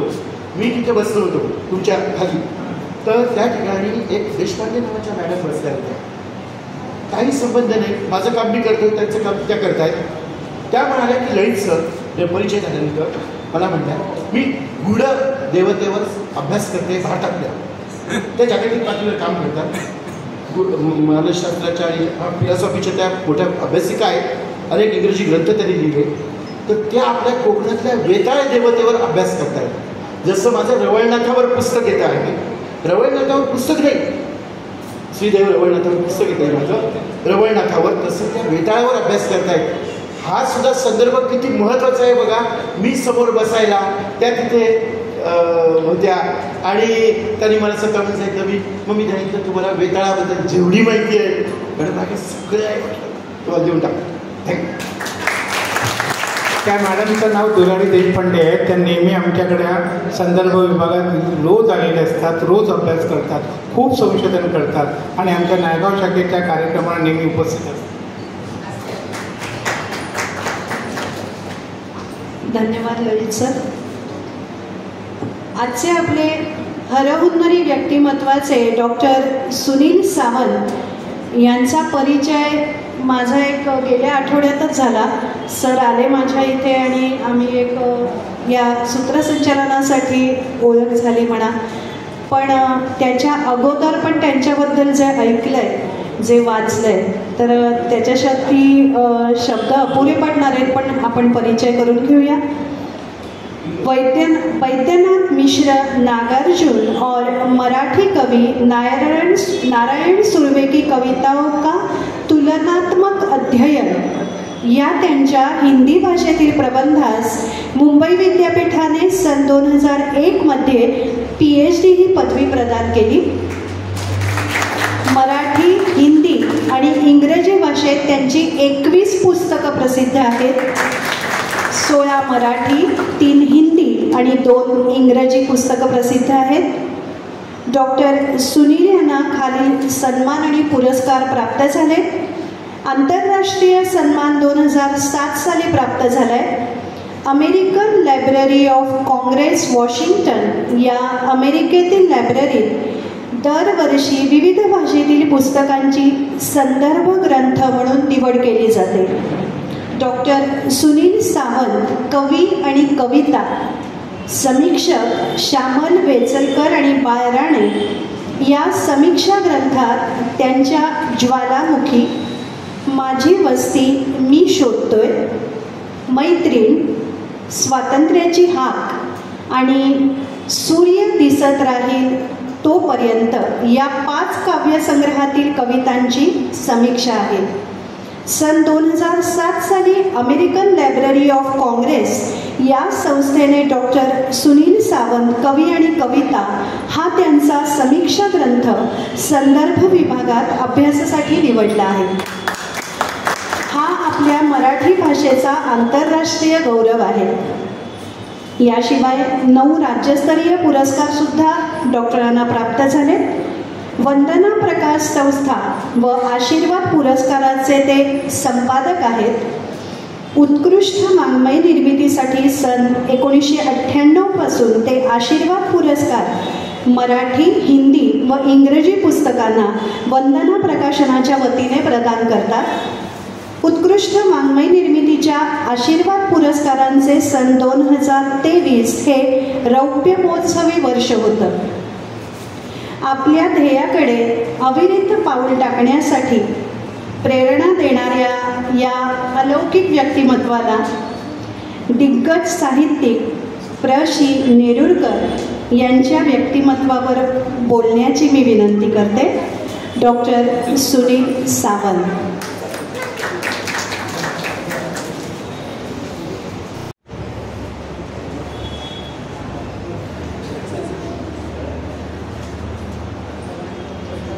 रसिक हो, सर्वप्रथम प्र.श्री. नेरुरकर ह्या दिग्गज साहित्यिकांना मी अभिवादन करतो. आज खरं तर ह्या कार्यक्रमाच्या निमित्ताने प्र.श्री. नेरुरकरांची खूप आठवण आली. कारण आता मी जे काही त्यांच्या व्यक्तित्वाबद्दल बोलणार आहे त्यातीलच हा एक भाग म्हणून मला त्यांची आज आठवण आली. प्र.श्री. नेरुरकर पहिल्यांदा मला भेटले 1984 मध्ये. माणसाचं व्यक्तित्व त्याच्या वर्तणुकीतून आपल्याला दिसतं.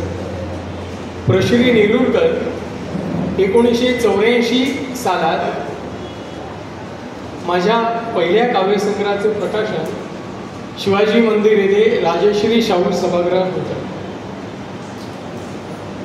त्यावेळी त्या कार्यक्रमात प्रमुख पाहुणे होते बाबूराव बागुल आणि तो सोहळा लोकसांस्कृतिक मंच या संस्थेतर्फे डॉक्टर सुरेश नगरसेकर यांनी आयोजित केला होता.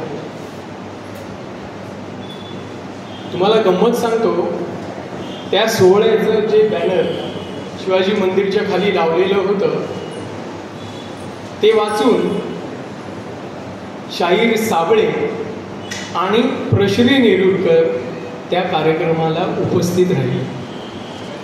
हे या महान साहित्यिकांचं मोठेपण आहे. आणि ते रसिकांमध्ये बसले होते. मी त्यावेळी त्यांना ओळखत नव्हतो, पण माझ्या बाजूला जे डॉक्टर सुरेश नगरसेकर बसले होते ते म्हणाले, अरे सुनील, ते खाली प्र.श्री. नेरुरकर आणि शाहीर साबळे बसले, त्या दोघांनाही आपण वर बोलवायला हवं.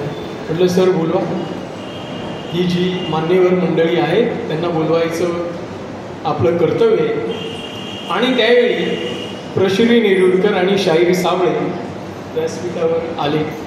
त्यांनी त्या अगदी कमी अवधीमध्ये त्या ज्वालामुखी काव्यसंग्रहाचं पुस्तक हातात घेतलं, 2-3 कविता चाळल्या आणि त्यावर ते 2-2 मिनटं बोलले.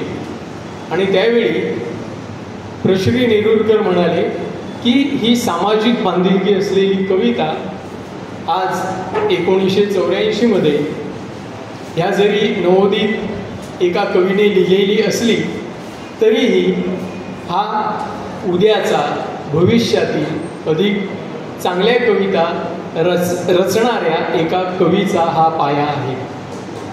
रसिक हो, सांगण्याची गोष्ट एवढीच आहे की माणसाचं व्यक्तित्व, ती दोघंही किती महान व्यक्तिमत्व होती, पण तरीही त्यांनी एका नवोदित कवीचं जे कौतुक केलं ते महत्त्वाचं आहे. हे असतं तुमच्या वर्तणुकीतील तुमचं व्यक्तित्व. जे प्र.श्री. नेरुरकरांचं व्यक्तित्व मला पहिल्यांदा त्यावेळी जाणवलं आणि 1984मध्ये त्यांच्याशी ओळख झाली. त्यानंतर 1990मध्ये आरती साहित्य संमेलन सावंतवाडीला भरवलेलं होतं. त्यावेळी मी नवोदितच होतो, पण प्रशिरींचा आणि माझा संपर्क होता. तर प्रशिरी मला म्हणाले, सुनील आपल्याला त्या साहित्य संमेलनाला जायचं आहे. म्हटलं जाऊया सर. त्यावेळी ते म्हणाले की आपल्याला एक माझे मित्र जीप देणार आहे, तर आपण 5 जण जाऊया. म्हटलं जाऊया सर. आमच्याबरोबर 5 जण जे होते ते विद्याधर भागवत, आना पेडणेकर, कवी वसंत सावंत आणि मी आणि प्रश्री असे आम्ही 5 जण त्या आरतीच्या साहित्य संमेलनाला जीपमधून निघालो. त्यावेळी पेट्रोलचा काहीतरी प्रॉब्लेम होता. पेट्रोल मिळत नव्हतं मुबलक प्रमाणात. तर आम्ही मुंबईहून निघाल्यानंतर प्रत्येक ठिकाणी थोड्या थोड्या अंतरावर थोडं पेट्रोल भरून घेत होतो. तर प्रशिरी म्हणाले, बघा हे त्यांच्या व्यक्तिमत्वातला हा जो भाग आहे महत्त्वाचा तो सांगतो की ते म्हणाले, काय काळजी करू नका, आपल्याला समजा ह्या प्रवासामध्ये मध्ये जर पेट्रोल नाही मिळालं तर आपण एखाद्या ठिकाणी राहूया, एखाद्या हॉटेलात आपण राहू, तुम्ही कोणी काळजी करू नका, मी तुमच्याबरोबर आहे. ही दुसऱ्यांची काळजी करण्याची प्रवृत्ती त्यांच्या व्यक्तित्वात होती. हे व्यक्तिमत्व असं असतं की प्रश्रींनी आमच्या मनावर जे राज्य केलं त्यातला हा एक महत्त्वाचा भाग आहे. आणि जेव्हा आम्ही तिथे संमेलनात गेलो, आरती साहित्य संमेलनात 1990मध्ये, मी तर पळसुलकर हायस्कूलमध्ये झालेलं. त्यावेळी आमच्याबरोबर आणखीन दिग्गज साहित्यिक होते. हा आमचा म्हणजे भाग्याचा भाग आहे. गंगाधर गाडगीळ, मधु मंगेश कर्णिक, मंगेश पाडगावकर, विद्याधर भागवत अशी सगळी दिग्गज साहित्यिक मंडळी त्या साहित्य संमेलनाला उपस्थित होती. आणि आदल्या दिवशी तिथे आम्हाला सगळ्यांना एक स्नेहभोजन होतं. रसिको, हे मी मुद्दाम सांगतोय की ह्या सगळ्या अनुभवामुळे मला जे कळलंय ते तुमच्यापर्यंत पोचवायचं आहे. ते अशा अर्थाने की आपण ही जी सगळी साहित्यिक मित्रमंडळी आहोत, की आपण कोण कधी लहान नसतो, कोण कधी मोठं नसतं. हे वाक्य गंगाधर गाडगीळ यांनी आम्हाला तिथे सांगितलं. गंगाधर गाडगीळ म्हणाले की अरे बाबा तू एवढा लांब लांब का बसतेस. म्हटलं नाही सर, तुम्ही एवढे सगळे दिग्गज साहित्यिक आहात आमच्याबरोबर आणि आम्ही कसं तुमच्या बाजूला बसायचं. ते म्हणाले, साहित्य क्षेत्रामध्ये आपण कुणीही लहान मोठे नसतो. प्रत्येकाची साहित्याची प्रतिभेमधील प्रगल्भता कमी अधिक असू शकते, पण मुळातच साहित्य लिखाण करणारी सगळी व्यक्तिमत्वे असामान्य असतात. बघा, जर तुम्ही विचार करून बघा, 140 कोटी जनता आहे भारतातील. सगळ्यांच्या मनामध्ये मिनिटाला हजारो विचार येतात. हा शास्त्रीय संदर्भ आहे. माणसाच्या मनात मिनिटाला हजारो विचार येतात, पण त्याच्यावर चिंतन करून, मनन करून जे लिखाण करतात, मग ते कविता असेल, कथा असेल, कादंबरी असेल, नाटक असेल, हे लिहिणं म्हणजेच त्या व्यक्तीचं ते असामान्यत्व आहे असं मला तरी वाटतं. त्यामुळे माझ्या दृष्टीने कोणीही लहान नसतं आणि कोणीही मोठं नसतं. तर रसिको, त्यावेळी 1990मध्ये प्रश्री नेरुरकरांनी मित्रत्वाचं नातं कसं असावं हे आम्हाला त्यांनी सांगितलं. साहित्य संमेलन झाल्यानंतर 1990च्या डिसेंबरमध्ये रत्नागिरीला अखिल भारतीय मराठी साहित्य संमेलन होणार होतं. त्या साहित्य संमेलनासाठी मधु मंगेश कर्णिक निवडणुकीत उभे होते. तर प्रश्री म्हणाले, काहीही करून आपलो मधु निवडून येऊ होयो. आदल्या दिवशी तिथे आम्ही सगळे बसलो होतो साहित्य संमेलन संपल्यानंतर, आणि दुसऱ्या दिवशी त्या निवडणुकीचा निकाल होता. आम्ही विद्याधर भागवतांच्या घरी दुसऱ्या दिवशी सकाळी बसलो होतो आणि प्रश्रींना एवढी चिंता वाटत होती की ते म्हणाले, अरे रेडिओ लाव, रेडिओ लाव. ते विद्याधर भागवतांना म्हणाले, रेडिओ लावा, मधुबाईंचा रिझल्ट लागेल आत्ता. एवढे ते उत्साही होते. मित्रत्वासाठी आपलं पूर्णपणे सगळं जे त्यांना मित्रत्वासाठी करता येण्यासारखं होतं ते त्यांनी त्यांच्या निवडणुकीत आधी केलेलं होतं. त्यावेळी मराठी साहित्यामध्ये अखिल भारतीय मराठी साहित्य संमेलनाचे अध्यक्ष निवडण्यासाठी काही ठराविक साहित्यिक मंडळी मतदान करायची, आणि ते प्रश्री नेरुरकरांनी मधुबाईंसाठी केलेलं होतं. आणि त्यामुळे त्यांना खूप उत्सुकता होती की मला रिझल्ट ऐकायचा आहे आणि मग आपण इथून निघूया. आणि 7 वाजता जेव्हा रिझल्ट लागला त्यावेळी रेडिओवर बातमी आली की मधु मंगेश कर्णिक यांची अखिल भारतीय मराठी साहित्य संमेलनाच्या अध्यक्षपदी निवड झाली आहे. ते एवढे आनंदित झाले की हे त्यांचं प्रेम बघून मला एवढं मनात असं तुम्हाला सांगता येणार नाही शब्दामध्ये, एवढं माझ्या मनामध्ये गलबलून आलं होतं की केवढं ह्यांचं मित्रत्व. तर व्यक्तित्वामध्ये हे मित्रत्वही तेवढंच महत्त्वाचं असतं. त्यानंतर ज्यावेळी आम्ही 1990मध्ये अखिल भारतीय मराठी साहित्य संमेलन रत्नागिरी येथे गेलो होतो, त्यावेळी जाण्यापूर्वी मला मधुबाई म्हणाले की तुझा एक काव्यसंग्रह आपल्याला तिथे संमेलनात प्रकाशित करायचा आहे. म्हटलं सर काय तयारी केलेली नाही आहे. म्हणाले काय सोपं आहे, तू करून घे आणि घेऊन ये पुस्तक, आपण तिथे प्रकाशित करूया. प्रश्री नेरुरकर मला म्हणाले, ही एक त्यांची खूप महत्त्वाची आठवण सांगतो तुम्हाला.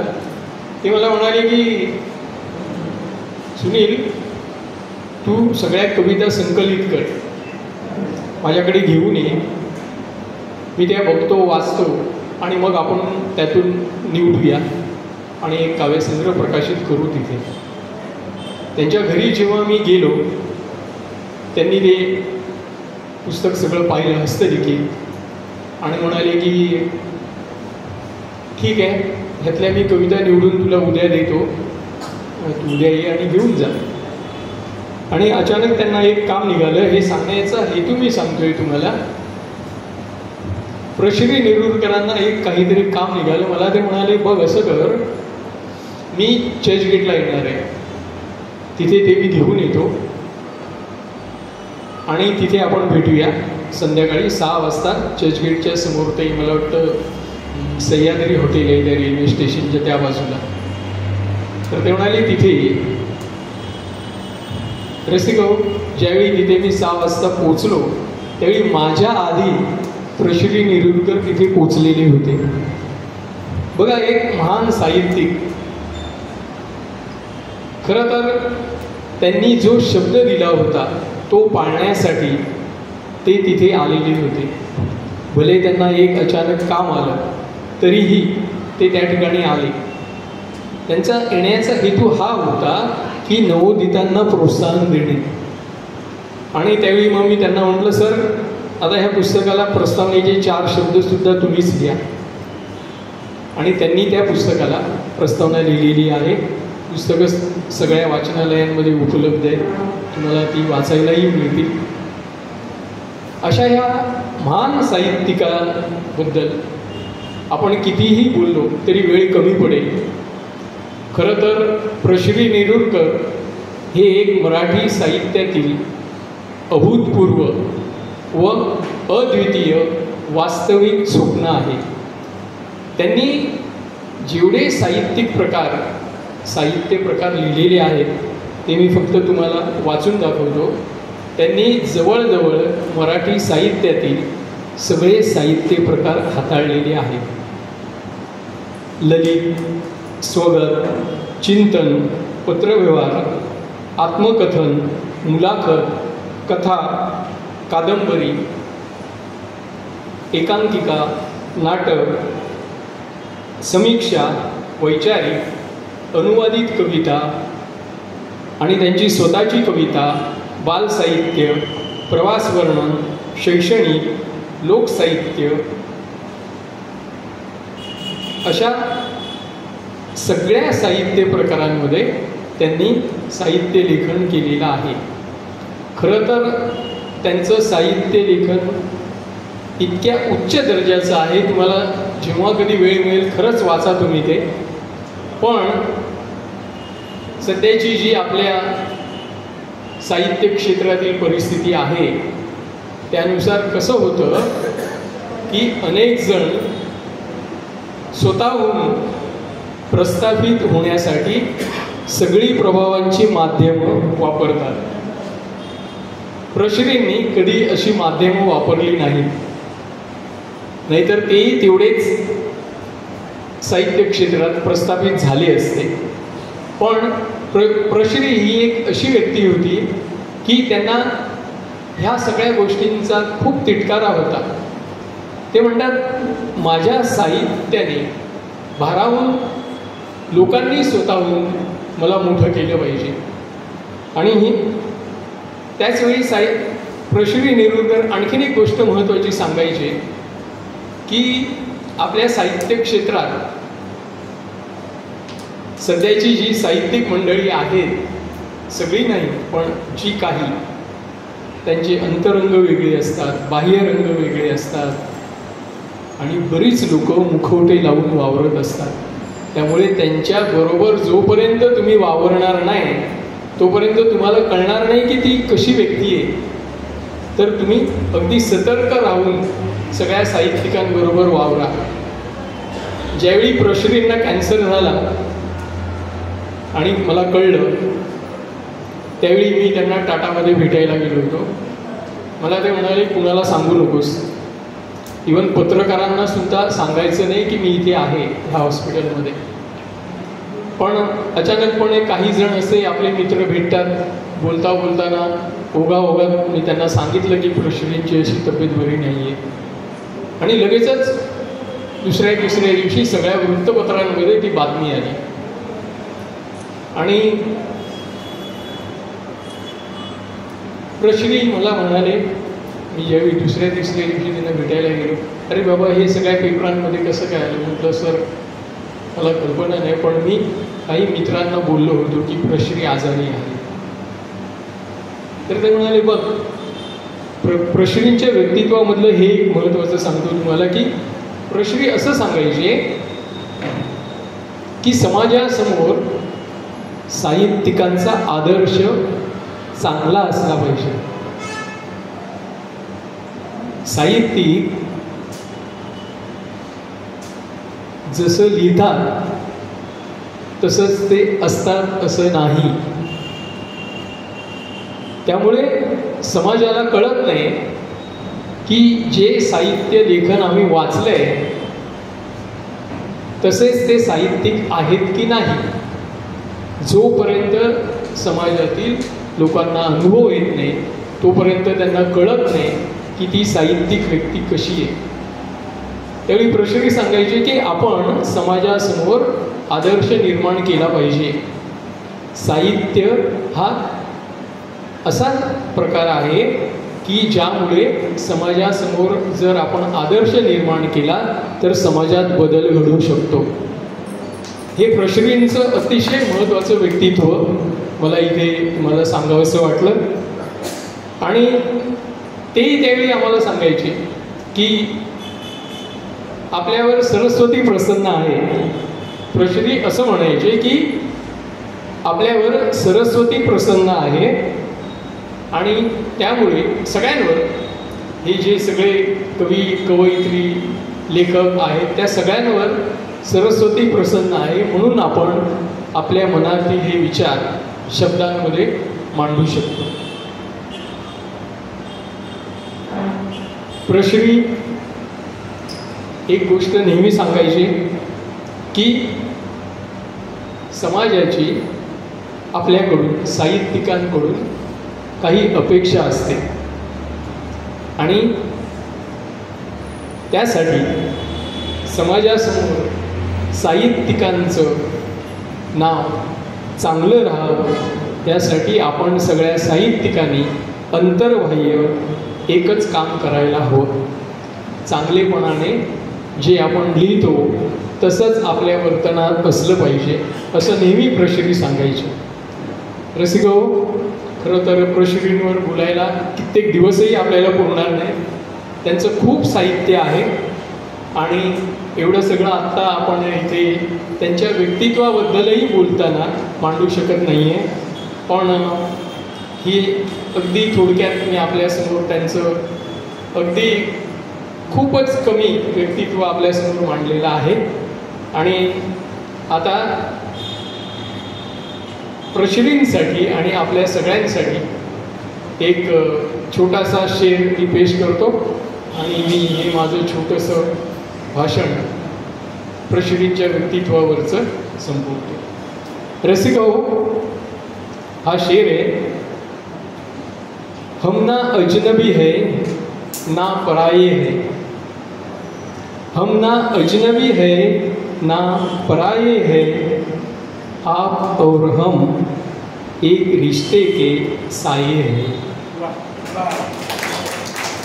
जब जी चाहे महसूस कर लीजिएगा, जब जी चाहे महसूस कर लीजिएगा, हम तो आपकी मुस्कुराहटों में समाये हैं, हम तो आपकी मुस्कुराहटों में समाये हैं. धन्यवाद.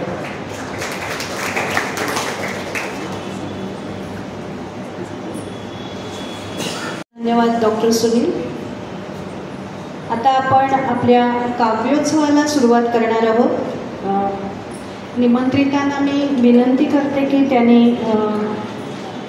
जे आज निमंत्रित आहेत कवी आणि कवयित्री त्यांना विनंती आहे की त्यांनी एकमेकांच्या कवितांचा आस्वाद घ्यायचा आहे शेवटपर्यंत. आपली कविता झाल्यानंतर सुद्धा त्यांनी सभागृहात बसून जे आपले इतर मित्रमैत्रिणी कविता सादर करणार आहेत त्यांच्या कवितांचा पण आस्वाद घ्यावा. लेख म्हणजे मनाचा हळवा कोपरा, लेख म्हणजे मनाचा हळवा कोपरा आणि लेख म्हणजे आनंदाचा अखंड झरा. थोडंसं लिहिण्याचा प्रयत्न केला आहे. याच आनंदाच्या झऱ्याच्या झुळझुळ पाण्याचा आणि त्यात ओलचिंब होऊन कविता रसग्रहण करण्याचा आनंद आपल्याला सगळ्यांना आता घ्यायला देणार आहे आपली छोटूशी नाही म्हणता येणार कारण आज ती एक कवयित्री म्हणून आपल्यासमोर सादरीकरण करणार आहे. 7वीतील विद्यार्थिनी स्वरा कांबळे. आपण सगळ्यांनी जोरदार टाळ्यांनी स्वरा कांबळेचं स्वागत करूया. स्वरा कांबळे हिला मी विनंती करते की तिने आपल्या कविता सादरीकरणासाठी व्यासमंचावर यावं.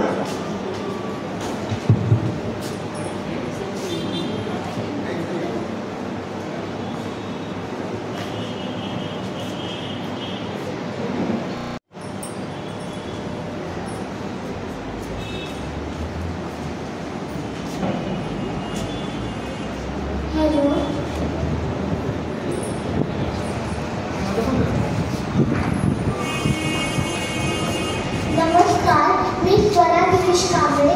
मी आता 7वीत शिकते. बालभवनातर्फे आयोजित स्वरचित कविता मी वसुंधरा बोलते. या स्पर्धेत मी माझ्या विद्याविकास हायस्कूल विक्रोळी या शाळेतर्फे भाग घेतला होता.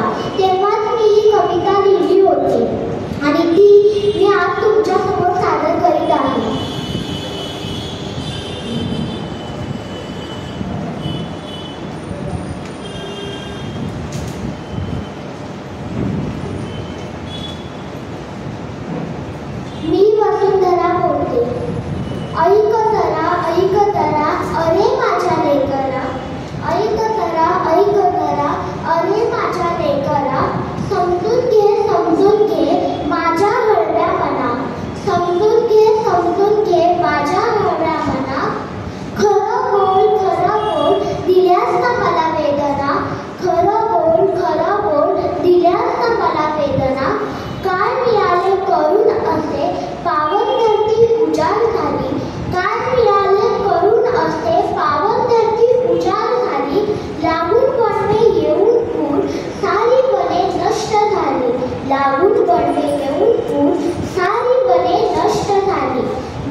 असं छान छान बक्षीस मिळाल्यावर तुला गुणवत्तेची किंवा पसंतीची पावती टोकन ऑफ लव्ह पाहिजे की नाही?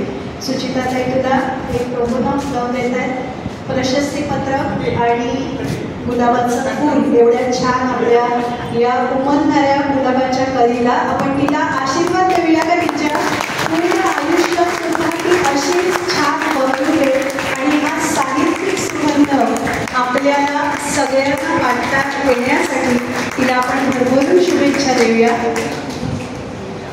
कॉंग्रॅट्स मला, खूप अभिनंदन तुझं.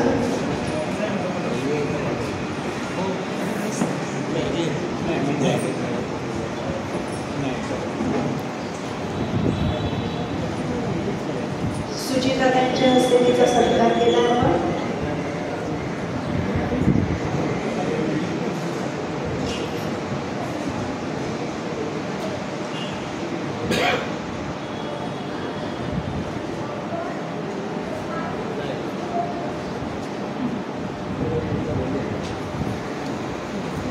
व्यासपीठावरील मान्यवरांना आता मी सूचना करते, कृपया त्यांनी पहिल्या रांगेत बसावं. म्हणजे आपण आपल्या आता पहिल्या याला सुरुवात करत आहोत.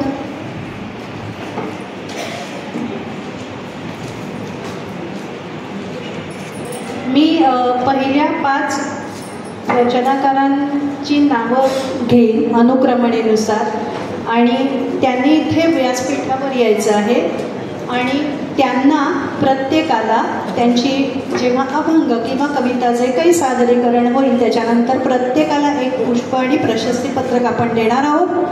ते 5 जण गेले की पुढच्या 5 जणांची नावं मी अनुक्रमणेनुसार घेईन. त्यांनी परत तिथे व्यासपीठावर येऊन आपण असंच हे चालू ठेवूया. आता आपण अभंग